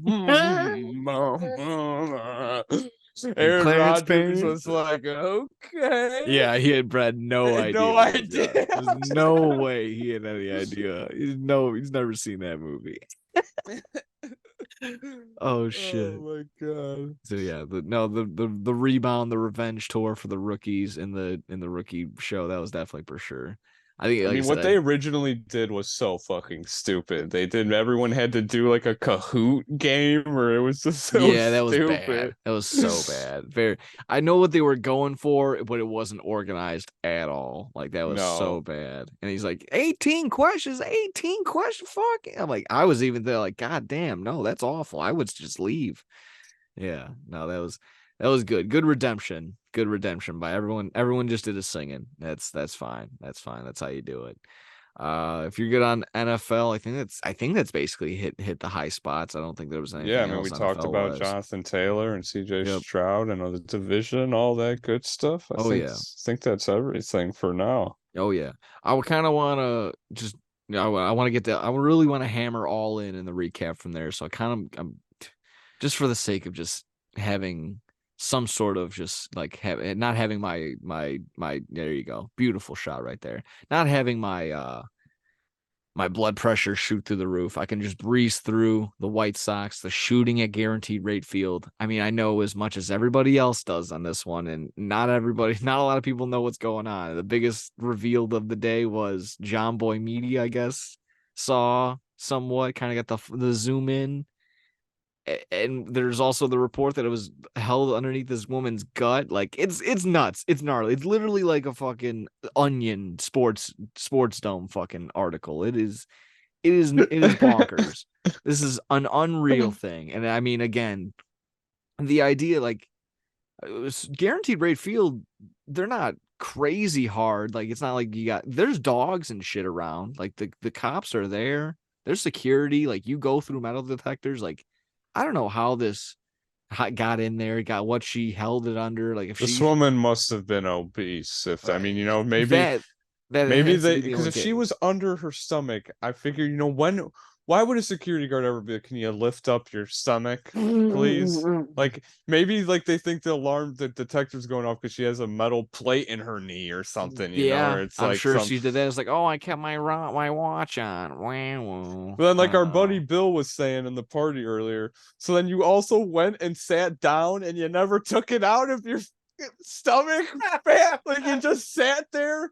And it fires off, it discharges, goes through some woman's calf or something like that. And they just stand up and she's like, oh no, away. I'm bleeding. I've been shot. Yeah. So I'm glad we kind of clarified that it wasn't like a big brawl or fight that led to, like hot heads. It just was like an accidental discharge of the gun. But why does this person have a gun? Who is this person? I mean, to be fair, sitting out in the bleachers, it can get a little crazy out there, but it shouldn't get that buck wild that you need to arm yourself at a White Sox game. So it's just, it gets crazy and crazier every single time we talk about the White Sox. We are the laughing stock of the MLB. Like, I've accepted that. I've completely accepted that. I mean, it used to be the A's. Those it is us now on all sorts of levels, for sure. I will still sit there and argue that it's the Angels because of all sorts of factors. Yeah. Even today, all the guys that they traded for, Lucas Giolito, Ronaldo Lopez, and everybody, they basically just put them on waivers. So they're just up for grabs. They've given up. They're 11 and 12 and a half games out of the division. They're not even close to a wild card spot. They're done. Yeah, and then Ohtani. Why is Ohtani still playing? Like, he's done. He's batting for some reason. Yeah, he's still batting. Like, that's no reason. It doesn't seem good. No, if they plan on going forward with that and actually offering him a deal, like, reel it back, put him. He's done for the year. It's like, you're not going to win anytime. You're not going to win. So why even have him play? Yeah. So I mean, you can look at it through different lenses. I argue that the Angels are the laughing stock for that reason. You got two of the greatest players, arguably of all time. You can't get a winning season really together anytime soon, but. That's just me.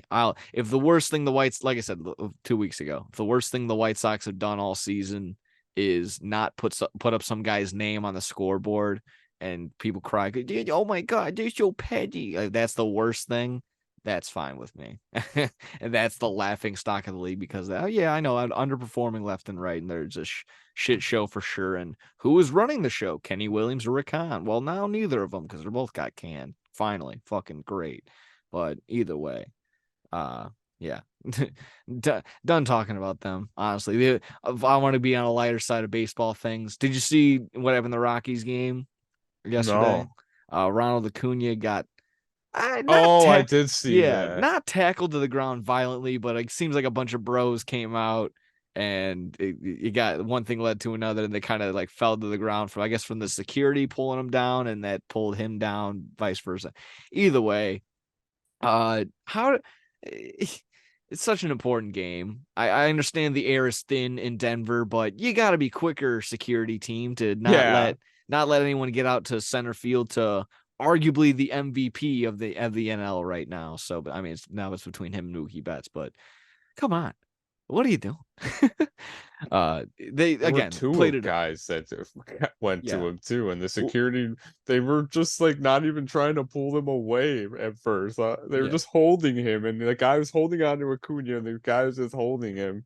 Rip him the fuck off of him, Yeah. man. Just lucky enough that they weren't like violent, crazy, like Yeah. maniacs that wanted to hurt instead of just be like, I'm gonna be on ESPN. We love you.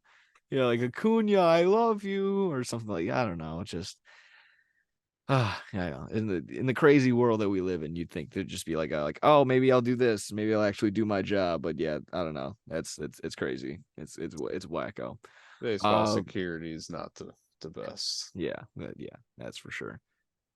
Either way, wanted to get to the wrestling side of things.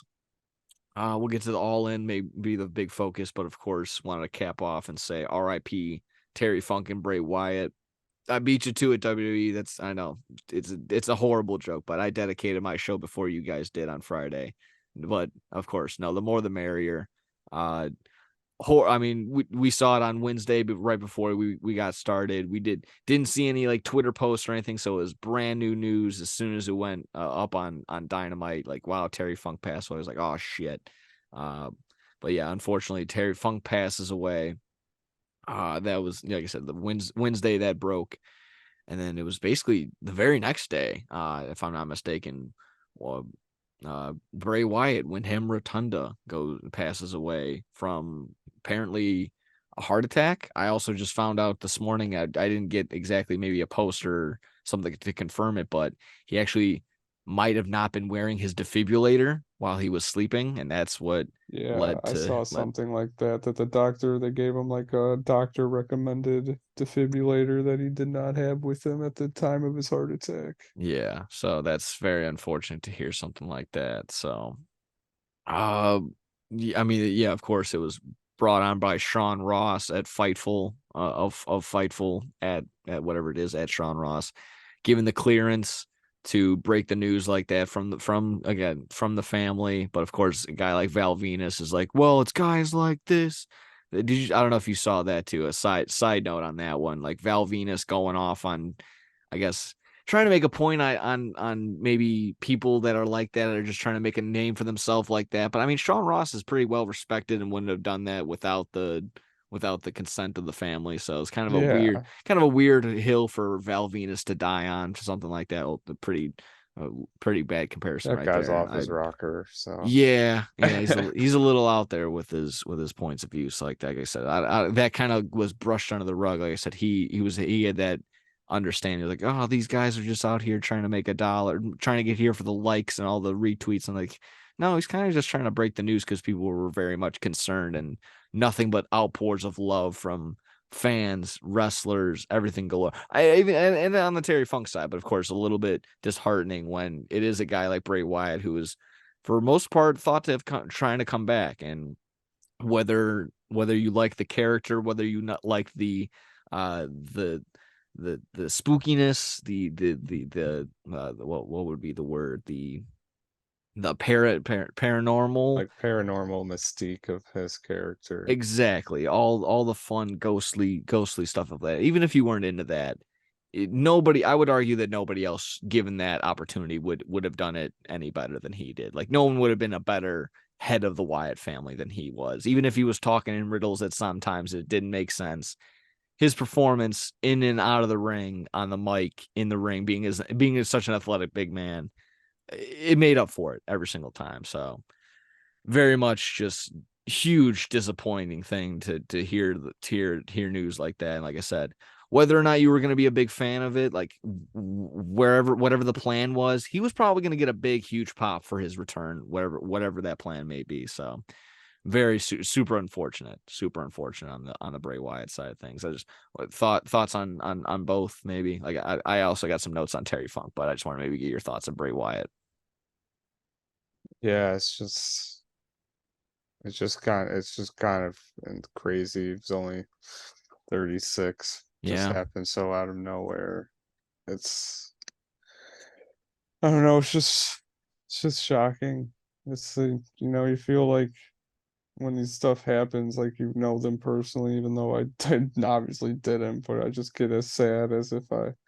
It's just sad knowing that he's had his family, and I Oh, I just mean, that just goes to show you how great of a performer he was then. I mean, if he not only taught, if he made you feel that way, he's made other people to feel that way without a doubt too, obviously beyond that. So it was upsetting. And of course, I mean, if you saw, we all watched All In, we'll get to that later, but very classy gestures with the fireflies in the crowd. And then if you saw Buddy Matthews brought out a lantern yeah. right before his match. And then I didn't know that how close that apparently Malachi Black and Bray Wyatt were. Also talking to some people at my school today, they were like, yeah, apparently if Malachi Black didn't go back to AEW, or the plan was for actually him to come back to like the Wyatt family and be like the second coming of the Wyatt family type thing, I was like, oh, that would actually been halfway interesting to me. That would have been pretty fucking cool. At least for like in the WWE side of things. You could see a lot of creative similarities with him and Bray Wyatt. Oh So. yeah. Oh yeah, without a doubt. So you felt bad for him. I brought it up on the Friday show. Like you obviously feel bad for a guy like Eric Redbeard who just lost Brody Lee earlier 2 years and ago. Braun Strowman. And now That's, yeah, I mean, and then Bo Dallas, obviously the brother of Wyndham Rotunda, Bray Wyatt. So I think that was the only name I kind of I left out, not trying to, but just like didn't think off the top of my head, just because Eric Redbeard has been on television, especially during the Brody Lee tribute episode, and he was also just on the past tribute thing. So it was a classy tribute on both ends, and even. Hell, even the Cubs did a WWE night. They had a ring, and they did have a little tribute to Bray Wyatt. So classy thing. They didn't have to do that, but for the people, for the marketing. So tip of the cap right there to the Cubs organization on that one. And then also trying to think. Yeah, just no, super unfortunate. Definitely want to just shout out on both sides. And then just back to Terry Funk really quick. Just, I mean, obviously they also had a classy thing for him on just the only really thing I caught on Monday Night Raw was his little couple minute tribute video, and they hit the high spots. And for what it's worth, I can't sit there and give him a whole fucking half hour like everybody else would or something, but they hit everything, made him look good. It was really awesome just to see him. Like I said, they got the WCW stuff, ECW stuff. They get all the good stuff. So he's a hardcore icon. Like I said, a classy tribute. That's where like through old ECW like DVD collections that I was able to come across and watching back on the network, like that's where I found Terry Funk and shit like that. So that's where I came to like really enjoy the hardcore type of stuff like that. And they even go back farther when it was him and Mick Foley having death matches in Japan. So just shit like that. So really very interesting to see that at such a young age and be like, man, this guy is a fucking legend. And then sure enough, he is. I mean, the time before that when he's in the territory. So definitely take the time, watch some Terry Funk stuff forever. Terry Funk forever. Goddamn right. Yeah, so I just want to get to that. But for sure wanted, if you would get on that, any thoughts, just rest in peace to Terry Funk and Bray Wyatt, Wyndham Rotunda for sure. Yeah, a hardcore legend and Terry Funk, and I love to call it All In. Eddie Kingston coming down to the ring and blood in his chair, and Excalibur walking down to the ring like Terry Funk, and great call Excalibur by Tony Schiavone. I mean, it's hardcore icons of him and Tommy Dreamer, and like all those guys like your RVD and those guys from ECW are just. They're legends, man. They put their bodies on the line to entertain us, doing the most craziest shit that they could think of. So, I mean, it's nothing but respect for them. Oh yeah, just a really cool thing in that tribute video that they put on that he does that. He kind of made it famous putting the ladder on your head and spinning around and doing like a big like tornado with the ladder on your head, and it's one of the secret moves that you can kind of do in those SmackDown versus Raws. But I digress. It was a really cool edit that they had when he was younger and younger. He was like 50 in like earlier ECW days, territory days, doing that, and then swinging, and then they do like a smooth transition into him like one of the last times he did it in the WWE side of things, being that the ECW One Night Stand 2006. So it was a pretty cool, just like very cool edit. I just thought that was pretty awesome, just like doing that just over time, just seeing just how he's just hit every single decade. He's awesome. Absolutely. It will be missed without a doubt. One of those similar guys where it's just like, does anybody have like a bad thing to say about Terry Funk? I don't know. You feel like it would be like somebody like he was an asshole. Like no, it seems like he just hard hat, lunch pail, just tougher than fucking nails, and did his job, got people over, got himself over, made money, made other people money, did everything right. So shout out Terry Funk for sure. There you go. But on the brighter side of things, want to hit All In. I want to hit the All In recap. Unfortunately couldn't watch it together as a whole clan, but watching it just in general, could not miss that without a doubt, even on the little vacation that we had. But I mean, it was good. It was justifiably awesome because, you know, the actual pay-per-view itself started at 12 noon, ended at 4. I thought it was going to actually go an extra hour, but good that it ended when it did. And if you had like the pre-show stuff, another hour before that too. Either way, solid. 81,035 fans in Wembley packed in there, breaks the record. And I mean, overall thoughts, it was, no matter what match it was, and it opened up strong. I mean, it opened up with Samoa Joe. I mean, beyond the 0 hour matches, opening up with Punk and Joe, following that up immediately with the Elite, the Golden Elite versus the New Bullet Club. And then right after that, Young Bucks FTR. So bang, bang, bang, 3 bangers right away. Even then again, the 0 hour stuff. So all of that, and every single match, I'm just sitting in the background going, I can't believe this is real. They're just getting these pan shots, these big shots, these wide shots of all these fans. I'm like, how did they pull this off? In 5 years, AEW has pulled off the record for the largest wrestling show ever. I mean, it's absolutely bonkers. Paying wrestling show. Of course, they're gonna throw out that North Korea show that the Dark Side of the Ring covered, but of course they weren't. That was almost mandatory. That was like a homework assignment for them. They weren't paying customers. This was willingly being able to pay for a wrestling show. 81,000 people showed up. So from top to bottom, whether or not I was, like, again, whether or not you want to say AEW mark, this was a fantastic show. I mean, was it a stellar lineup that you're like, wow, I can't believe the dream match here, that. No, but every single match delivered. Every single match. Yeah, I can't say even the filler matches did their part and executed well, and there was at least something you could pull away and say, wow, that was fucking awesome. And like I said, we can go on and on about this. Everyone, I feel, top to bottom, delivered in every sort of way. The only thing I would really take away and hammer on them was something we kind of agreed on as well while we were chatting, was the commentary was pretty brutal from, I guess, just about everybody. Excalibur yells. He does what he does. I like Excalibur still. Jim Ross was a little, he's really just sounding his age.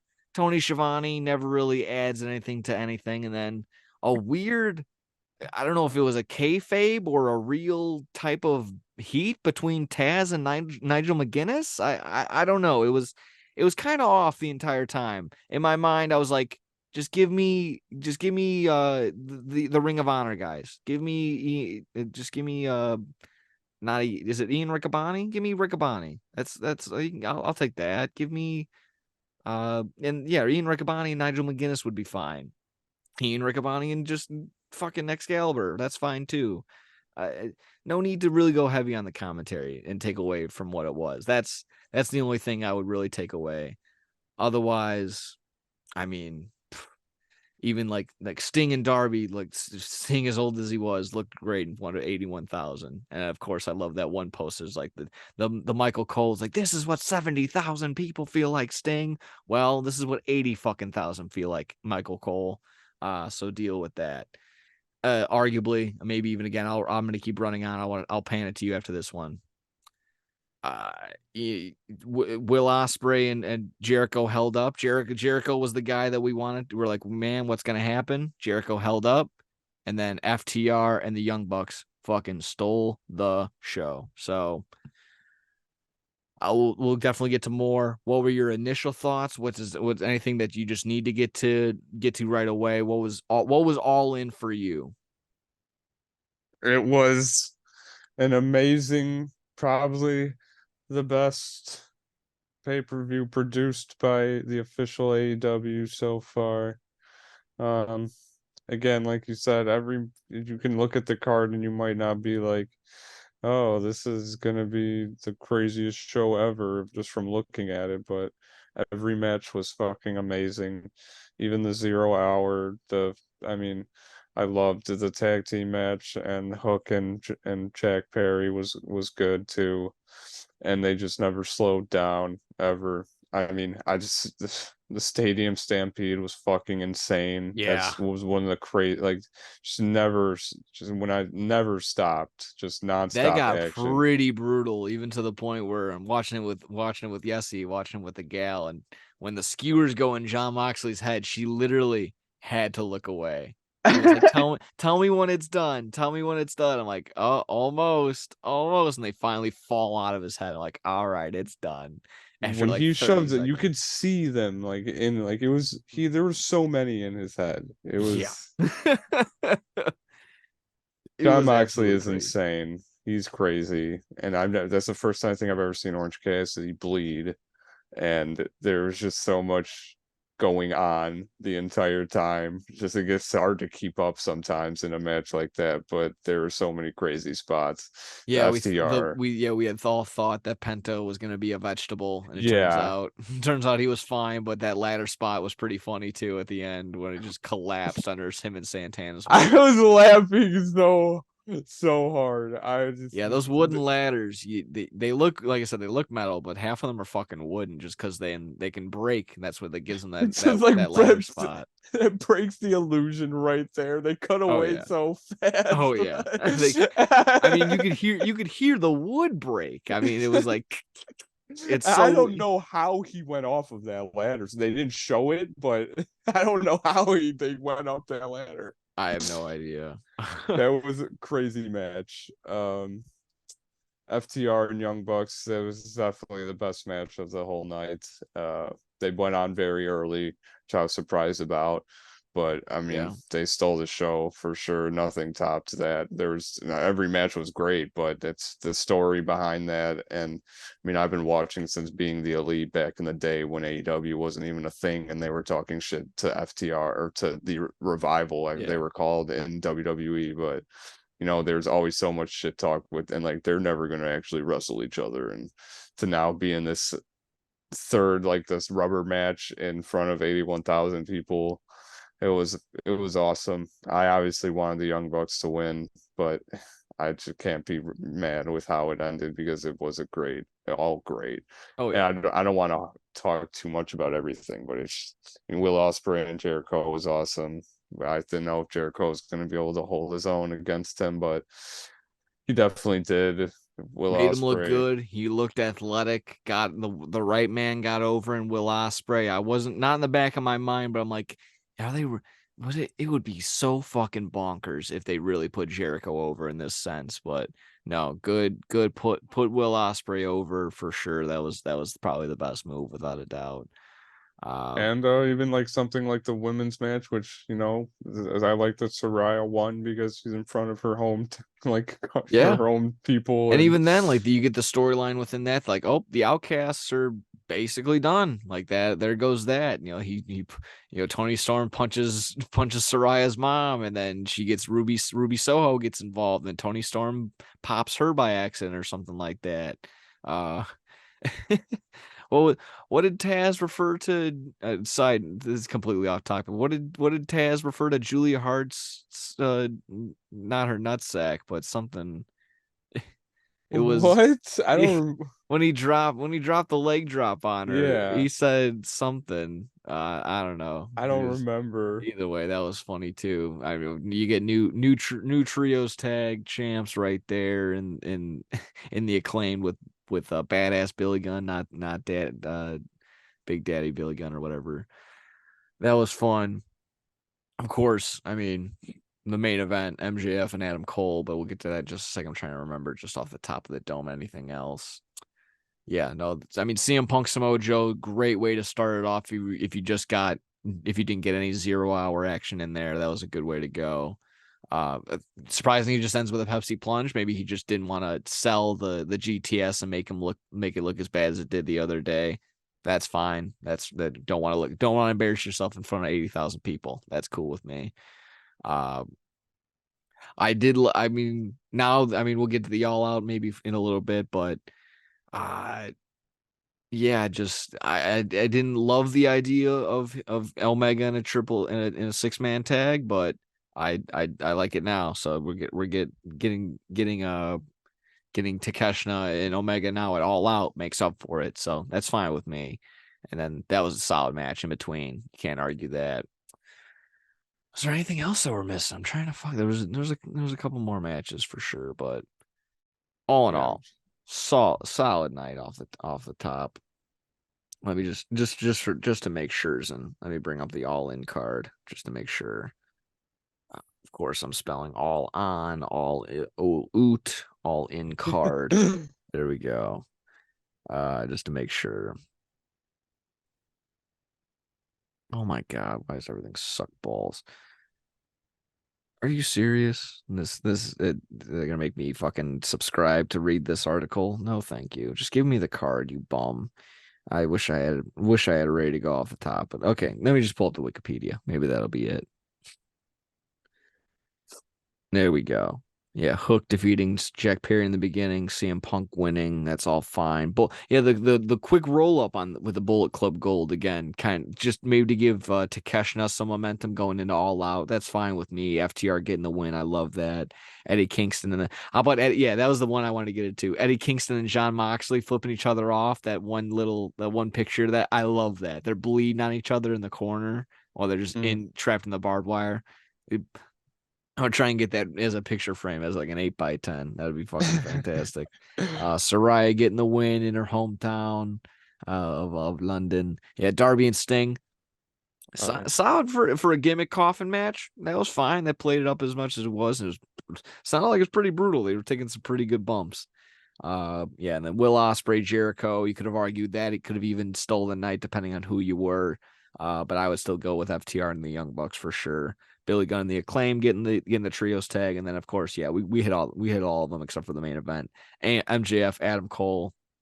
I know you weren't a fan of the roll up. I can get past it just because the match was phenomenal. Because I think maybe just because I'm trying to spin zone it because he's my favorite. This is my favorite thing going on right now, but I can get around the roll up just because everything else that went on during that match and what happened afterward was really what was the storyline. So I can get past.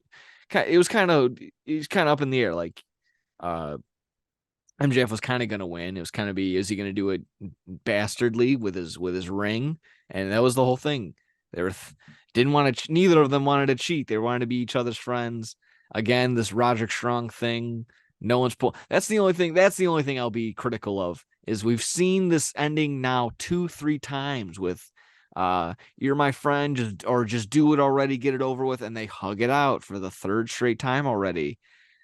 Something's got to give. Something for me to finally like okay, who's gonna finally turn on who, or who's gonna finally beat the fuck out of each other? Like what's really brewing? I don't know. It's not like I'm losing interest. But like that needs to finally be answered soon. Like, I just have no idea what's gonna happen. I mean, I don't know when it's gonna end. Yeah, it's just because I thought that this was gonna be the culmination of everything, but it's to the point where they're tag champions on Ring of Honor, and they didn't break up the friendship. So it's like, when is this?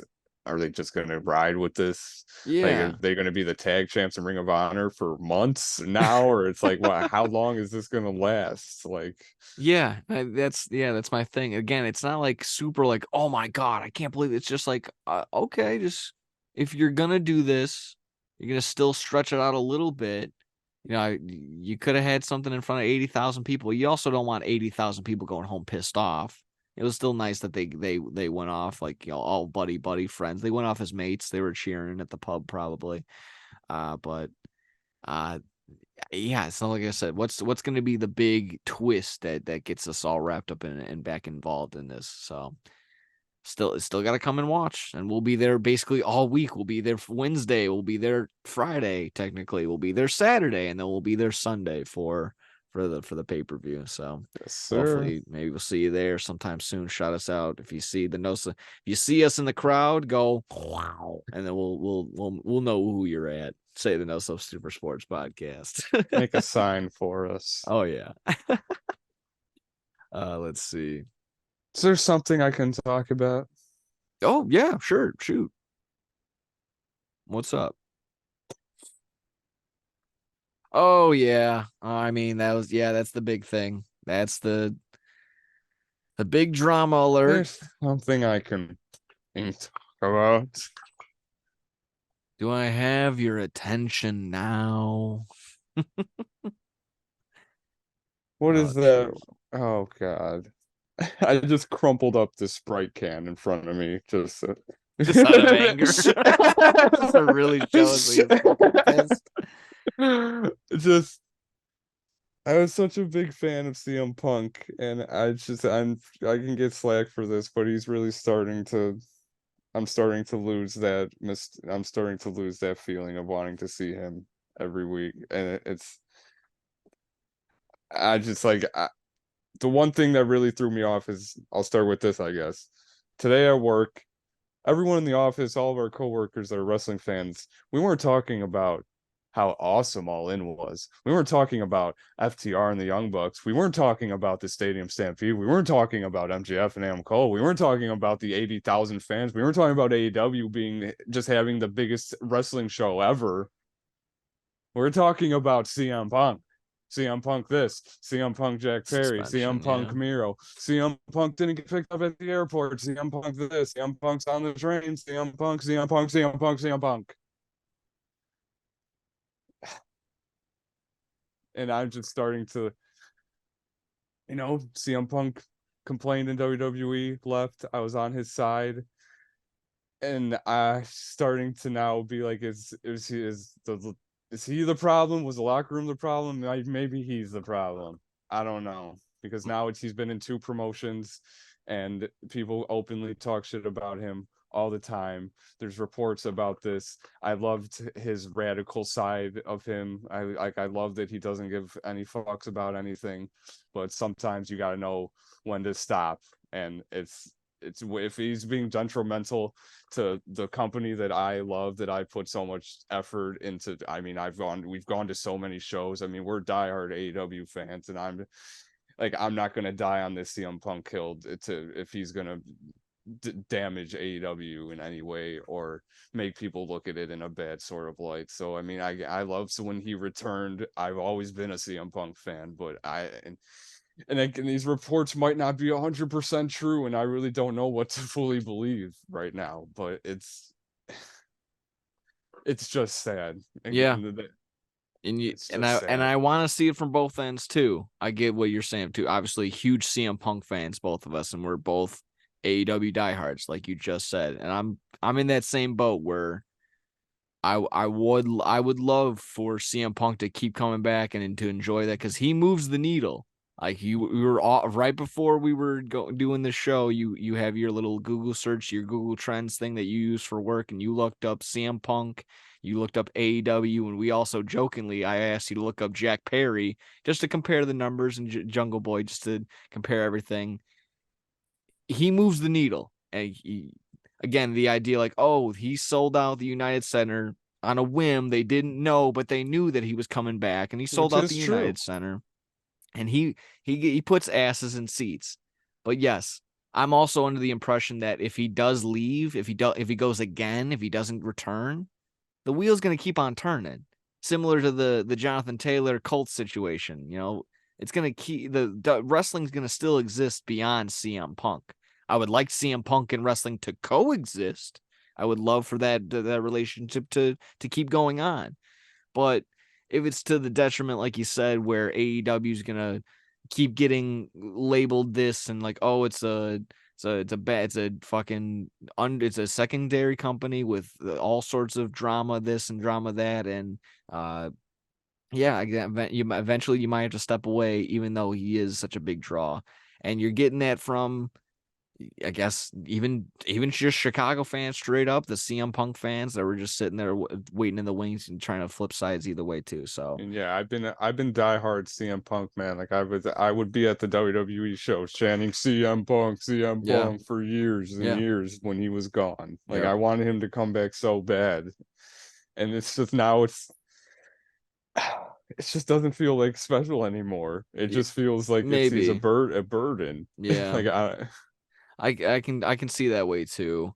My thing with the story is just it does, if the way that we've read it and the way that keeps getting shared to us, the narrative is that Jungle Boy Jack Perry insinuated by pushing and shoving and getting all of it started, and it was just CM Punk, I guess, retaliating with just a headlock and getting him. It's still not a good look either way, but yeah, if Jack Perry's instigating it and CM Punk's just kind of dealing with it, that just kind of shows somewhat on Punk's side of like, oh, he is working with some egotistical children somewhat, some way on that side of things. Yeah, I'll definitely, if that's, and yeah, I was there's thinking also the the same side thing. of, and there's also the side, I'm not completely sticking up for Punk too. It's just like you're kind of on thin ice, and especially with a lot of people too, you gotta kind of know what to do, how to respond to things, how to react to things. But yeah, if it goes down the way that it was written out, that's pretty disrespectful on Jack Perry's side. But yeah, on the other side, if the story is true that he's kind of died, what was it? He called a number, basically ghosted him, that he was given on the AEW side for someone to come pick him up, and he got lost on the trains, and a couple mates had to help him out. Yeah, that's pretty fucked. That's the only way that he got to his hotel.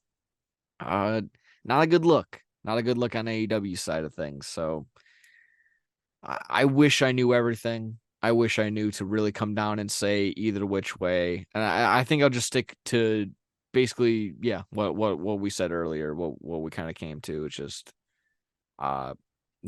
exactly that. AEW will continue with or without CM Punk. Wrestling will continue. I just hope that CM Punk wraps it around just the quitting. And there was also that story that he was like sitting there like, I'll fucking quit, I'll do this right here right now, I don't care. I don't know, it's really heated. But again, if it was just 11 matches, that was one of them, if that goes, something else pops in, it's doable. It sucks, like I said, when you have CM Punk right there, but I don't know. It's hard to sit there, and if you, I'm not trying to, but it's hard to sit there and try and defend this grown man if he keeps getting into fights. But on the flip side, not technically his fault. I don't know. It's really crazy. It's stupid to sit there and again, it's just a shame that we're talking about this again. And on top of that, we won't be able to see him all this week. Won't be able to see him at All Out. So whatever, if there was a plan for them to be someone in Chicago, that's out the window. That's not going to happen at all. That sucks. So either I'll be very interested to hear if it's going to be a fuck Jungle Perry, the fuck Jungle Boy, fuck Jack Perry chance, or if it's we're disappointed in you, CM Punk chance. I don't think it's gonna get a fuck CM Punk from a Chicago crowd. Way. No, I don't think it's at that level yet. He would need to pee and he would need to like defecate on the Chicago flag while beating up like Clark the Cub, the mascot for the Cubs, in front of everybody with a bat. That would be the only way that the Chicago crowd turns on him. Was there anything else you got to? I know, like I said, we got the All Out somewhat previewed coming together, but I don't know. I feel like we kind of hit the high spots. We've been here for a minute. It's looking pretty good. All Out's not officially all together, and if anything, I can kind of get to that on the Friday show. That's up to you if you want to talk All Out. Yeah, I mean we can just breeze through it. What it's just Chris Statlander, Ruby Soho. Okay, could see Yeah. that on Rampage. No, not too Yeah, excited for that's a that. Rampage main event. Hobbs and Miro. Okay, good That'll be powerhouses. nice big man fight. Yeah, Luchasaurus and Darby. Edge. You think Edge is coming? I don't know if Edge shows up, that would be make up fucking for the wild. whole. That would make I was up thinking for that, or any- maybe like a Bryan Danielson type of just an appearance. He doesn't have to do anything. Just an appearance. Let him know that he's back and he's there. There's speculation Moxley and Orange Cassidy, and then Yeah, I saw they're doing something on this Dynamite. It's Orange Cassidy versus Penta. And whoever wins fights Moxley. Yeah. Which I was just thinking, why? Like, shouldn't it be Moxley versus Penta fights Orange Cassidy since he has a title? Like, it's like, why is it like, who wants to fight me, John Moxley? And like, it's.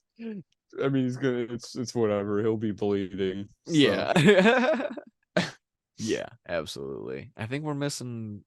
And the Kenny and Takeshita is the one. It's the biggest match right now. Like, there has to be something that they're going to announce at Dynamite, or like there has to be something else. Like, there's just not enough right now. Yeah. Oh yeah, for sure. They're gonna need a little bit more star power, a little bit more oomph if they really want to sell back-to-back pay-per-views in any sort of way like that. That's also, I forget that this is a pay-per-view. You gotta want people to pay $50 for this. Yeah, exactly. I can only hope that somewhere we're gonna get Hangman in a singles match. I'm trying to think of just guys that didn't go like 30 plus minutes at All In. It's just something like that. I don't know. I can only hope maybe an MJF appearance along the line. Not even a match necessarily, just somewhat of an appearance, maybe just in a segment throughout the week.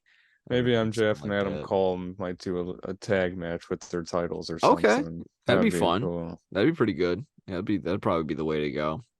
Just some way to get them on the card without them having to do too much. A tag match, so they could take turns, Yeah, absolutely. And again, just good to get Aussie Open there too. I like Solid Squad. One of very, very crazy that they went over like that. I was like, all right, it's I get either more fuel to the fire. Like I said, I was trying to when that happened in that match. Yes, he was like, why is that your reaction? MJF is your guy. I'm like, yeah, I was just confused because like I thought they were gonna do the usual thing where either MJF or Adam Cole hits fuck up and hits one another. Like, why would you ooh that during the match?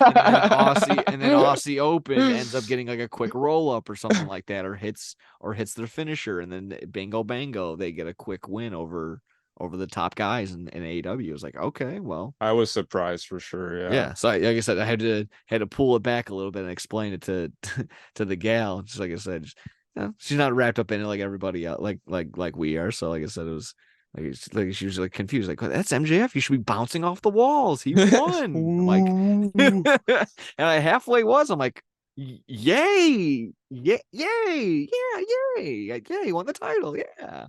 So I mean, obviously the big hoorah was at the end. Great match. Everything was great. His entrance was awesome. Yeah. Oh yeah, that too. Pretty solid entrances. When I swerve, when I fucking drive. Oh, what a way. Something about live performances at wrestling shows. It's just not. I don't. Sometimes they can hit, but sometimes they're just like he just didn't sound that good. I feel like the guy rapping that song. Yeah. Like it just. But there's banger performances at wrestling shows. Sure. Fucking house. He was just like, oh, my store went out, like what? He was trying. Yeah. Rope, ketchup.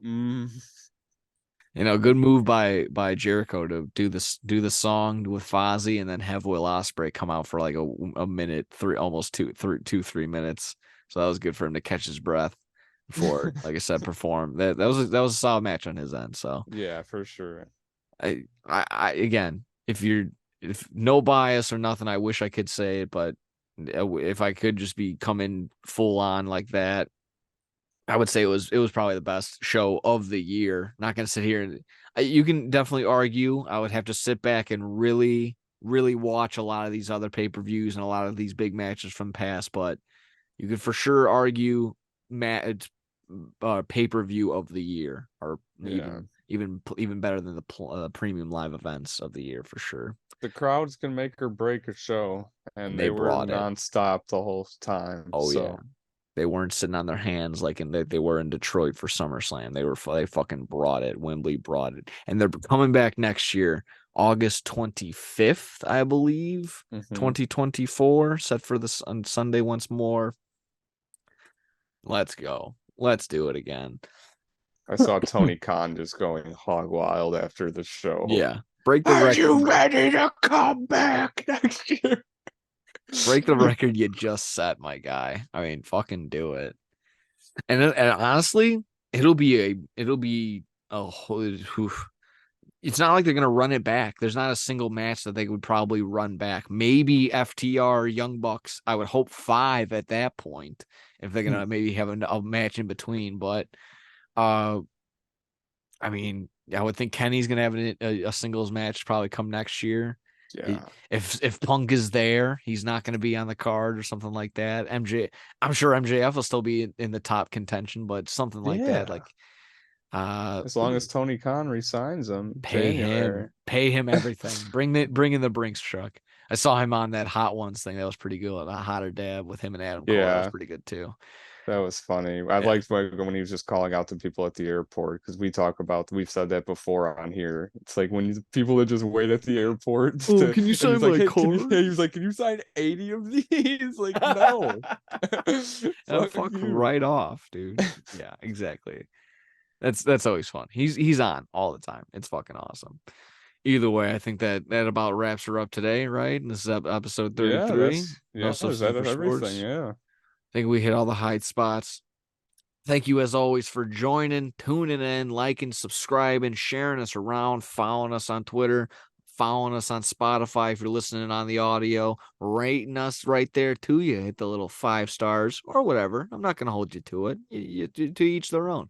You can also catch me on the twitch.tv/SportsTownShy, Fridays, 1 p.m. See you there as well. Thank you, Alan, for taking your notes. You were told to by Troy. Thank you, Troy, for sending in your Kentucky update. Those were always fun to listen to.